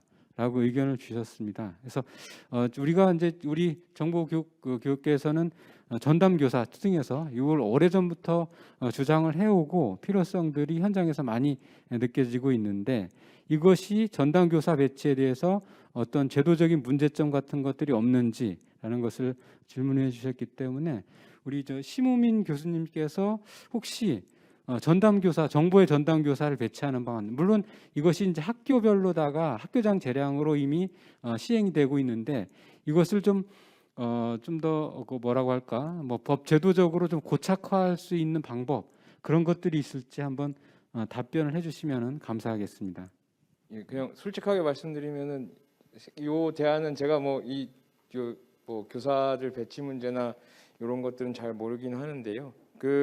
다만 이제 전담 교사 요게 아마 제도적으로 다른 분야 사례를 보면 굉장히 충돌이 많았던 걸로 알고 있습니다. 그래서 쉽지는 않을 거라고 생각은 드는데 사실 이 독립교과 문제하고 또 그 교사의 전문성 문제는 같이 논의해야 될 영역인 것 같습니다. 저희 경인교육대학교 같은 경우에도 AI 교육 전공을 운영을 하고 있는데 이제 거기에 오신 현장 교사 선생님들이 대부분 이제 그런 교사의 전문성 문제들을 많이 언급해 주시더라고요. 그래서 그런 부분 해소는 해야겠지만 사실 전담 교사를 둔다라는 게 그렇게 제도적으로 쉽지는 않은 문제일 것 같다라는 그런 생각을 가지고 있습니다.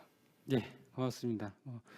저희가 좀 답변 주신 말씀들을 잘 좀 연구해서 저희가 좀 좋은 방안을 마련해야 될 것 같습니다. 저도 잠깐 예. 말씀하십시오. 예. 제 생각에는 아마 전담 교사의 문제점이나 이런 것들이 아마 예산하고 관계가 있는 거 아닌가 하는 생각이 들어요. 그러니까 이제 적정 교사 수, 학생 수 대비 적정 교사 수 뭐 이런 것들과 아마 기존에 계시는 선생님들이 아쉽게도 정보 교육을 제대로 받을 기회가 없이 교사가 되신 많은 교사들이 계시는데 그분들한테 이거를 가리키라 그러면 사실 그분들 대부분이 평생 한 번도 배워본 적이 없는 분이 많잖아요. 그래서 전담 교사 얘기가 나오는 것 같은데 제 생각에는 자꾸 이렇게 혁신적인 변화가 굉장히 빠른 속도로 가고 이럴 때 만일 우리가 그런 혁신적인 교과과정 개편을 한다면 그럼 국가에서 예산을 투입하는 수밖에 없어요. 그 과도기가 필요한 거거든요.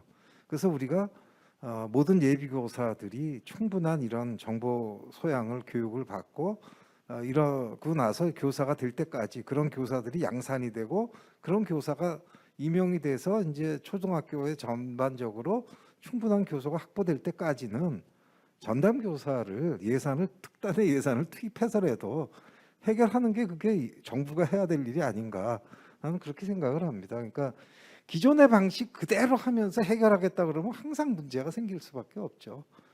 그래서 그런 문제들을 해결하기 위해서 특단의 조치를 해야 된다라고 생각을 합니다. 그래서 이 기회로 좀 정부에서 좀 더 이런 걸 전향적으로 생각해야 되는 게 아닌가 하는 생각을 해봅니다. 예, 옳으신 말씀인 것 같습니다. 예, 또 강성 회장님. 예. 전담 교사 말씀을 드리겠는데 전담 교사는 정해져서 내려오는 건 아닙니다. 뭐냐면 전담 교사 숫자를 정해주는 거는 그 학교의 학생 수거든요.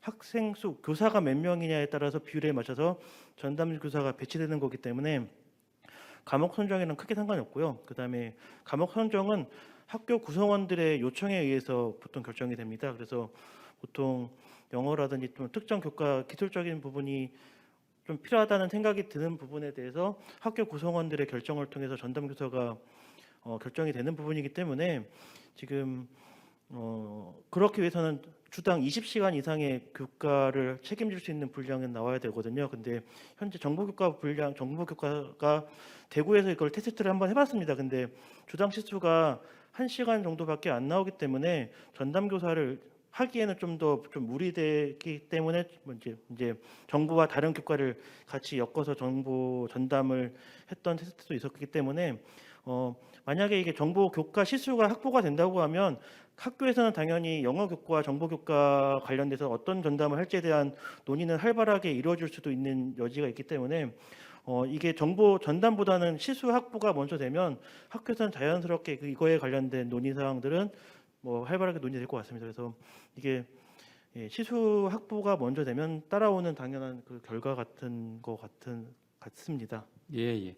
회장님께서 현실적인 부분들을 말씀해 주셨고 서정 의장님께서 말씀해 주신 부분은 이제 그럼에도 불구하고 현재 전담 교사 배치는 학교 자체 내에서 이해 집단 관계에 의해서 되니까 좀 이 부분들을 AI 교육이나 소프트웨어 교육을 활성화시키기 위해서는 좀 제도적으로 예산이나 걸 투입해서 좀 고착화시키면 학교 내에서 어떤 선생님들 간의 이해관계가 아니라 학생들의 어떤 교육을 위해서 좀 더 잘 되지 않을까 이제 그런 의미셨던 것 같습니다.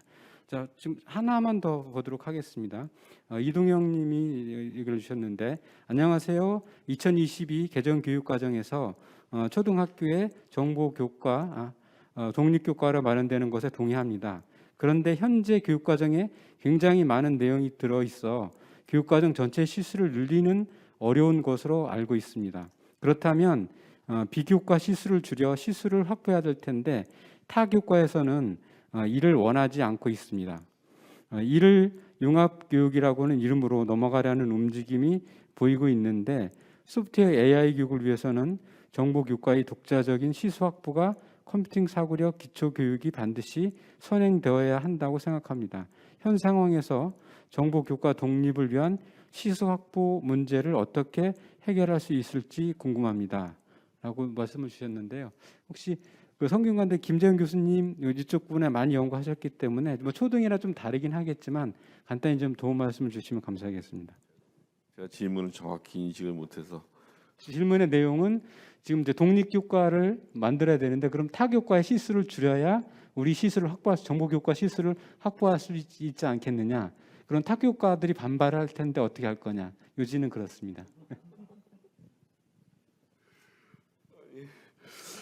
답이 없는 질문을 주셔서 좀 난감합니다. 이게 뭐 다 아시다시피 그 시수는 정말 첨예한데요. 타교과에서 당연히 안 내놓겠죠. 그래서 저는 사실 이 시수 문제는 이해 당사자들끼리의 논의를 하기에는 그동안 저희가 뭐 7차 교육과정 그다음에 또 계속 개정 교육 과정을 해봤지만 시수는 정말 누구도 건드리지 못하는 그 분야라고 생각합니다. 그래서 사실 이런 부분에 대해서는 교육부가 해야 될 일이라고 생각합니다. 이게 교육이라는 게 우리가 매번 뭐 교육은 백년대계라고 얘기하지만 이해 당사자들한테 그 시수 조절을 얘기한다는 것 자체부터가 잘못된 출발이고요.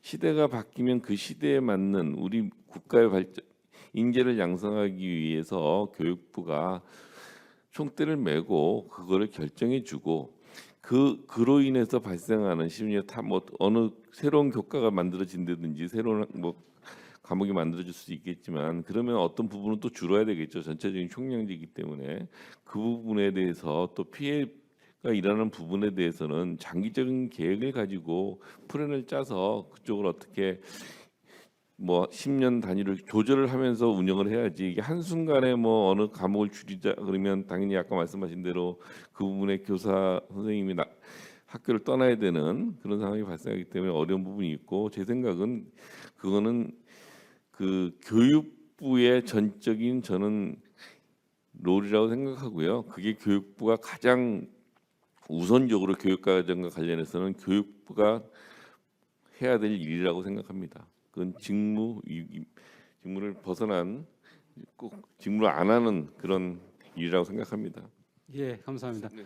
그러니까 정답이 없다고 말씀하셨는데 정답을 말씀해 주신 것 같아요. 말씀 하나 이 얘기 나온 김에 사실 굉장히 중요한 이야기인데 굉장히 어렵더라고요.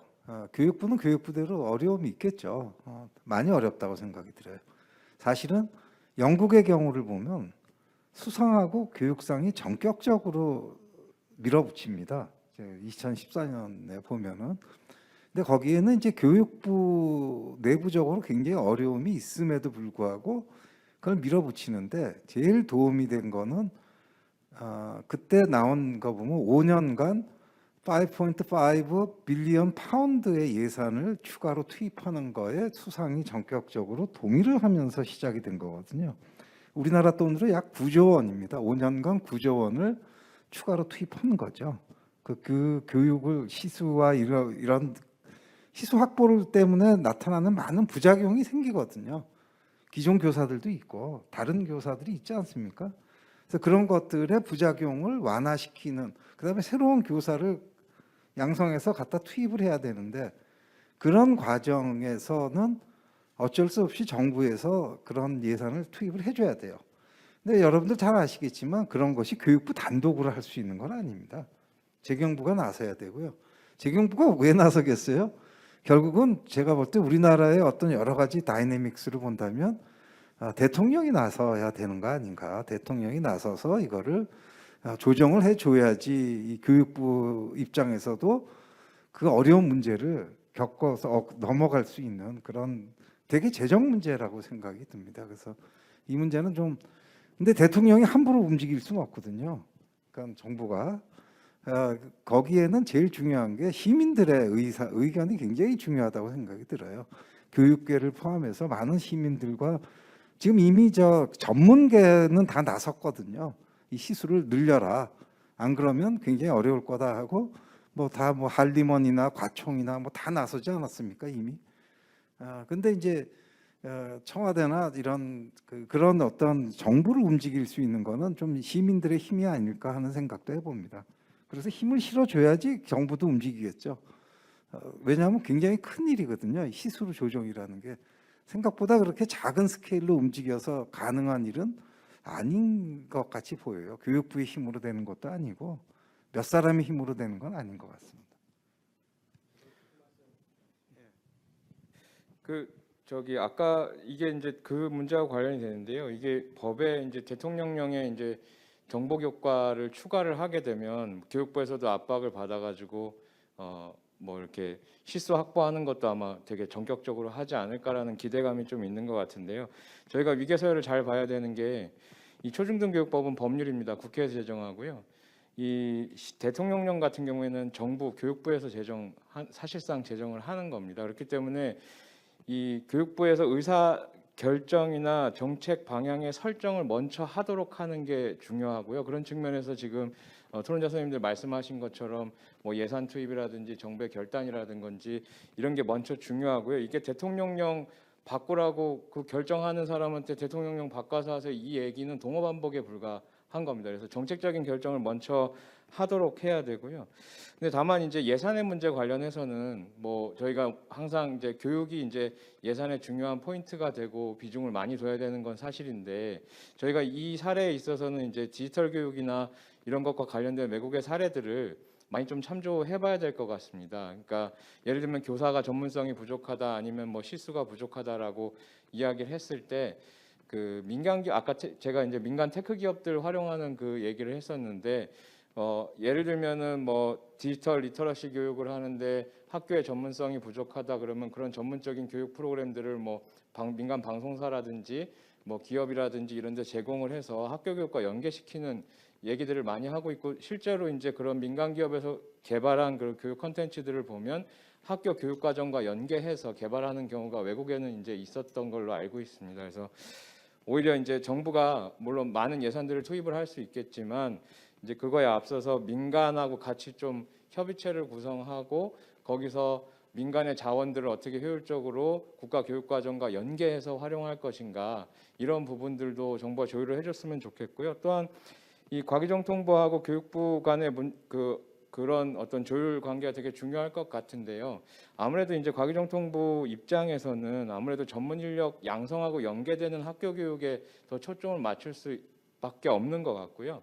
그래서 시민교육이라는 조금 더 우리 일반 건전한 시민을 양성한다라는 측면에서의 AI 교육 측면은 교육부가 반드시 그 같은 라운드 테이블에 들어와서 논의할 수 있는 장을 열어야 되는데 지금 사실은 이제 물론 부처 간 협력을 적극적으로 할 수 있을 것 같습니다. 하지만 이것이 그냥 열심히 만나서 이야기한다고 되는 것이 아니라 교육 과정을 같이 논의하라, 같이 협력하라 이런 틀을 법제에서 만들어주는 게 중요하다라는 생각을 하고 있습니다.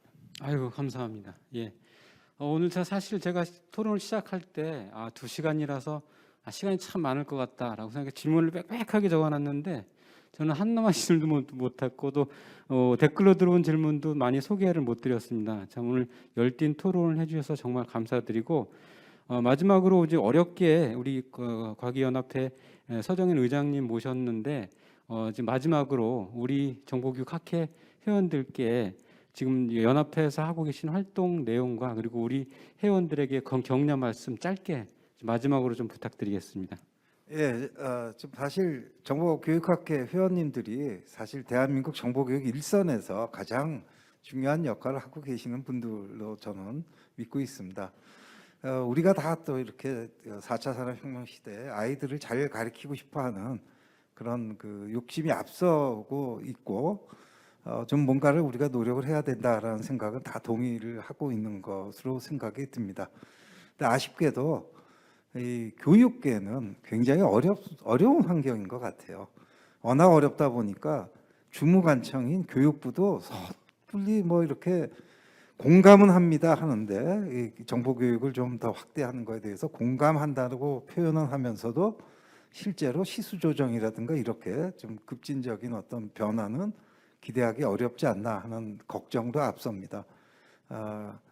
지금 2022년 개정 교육과정을 만드는 작업이 거의 뭐 지금 굉장히 중요한 순간에 있는 걸로 알고 있습니다. 총론이 거의 완성돼 가고 있는 거로 이야기를 듣고 있는데 이번에 꼭 그 교육과정 확대가 가능해질 수 있도록 우리 정보교육학회 회원님들께서 같이 힘을 다 합해서 또 계속 노이즈를 만들고 응원을 해야지 조금 도움이 되지 않을까 하는 생각을 해봅니다. 다 같이 마음을 모아서 우리 대한민국의 아이들에게 이 시대에 필요한 교육을 꼭 우리가 시킬 수 있도록 다 같이 마음을 모았으면 좋겠습니다. 힘내십시오. 감사합니다. 예, 고맙습니다. 오늘 기조강연, 주제발표, 토론에 참석해 주신 분들 모두 감사드립니다. 자, 박수로서 오늘 토론회를 마치도록 하겠습니다.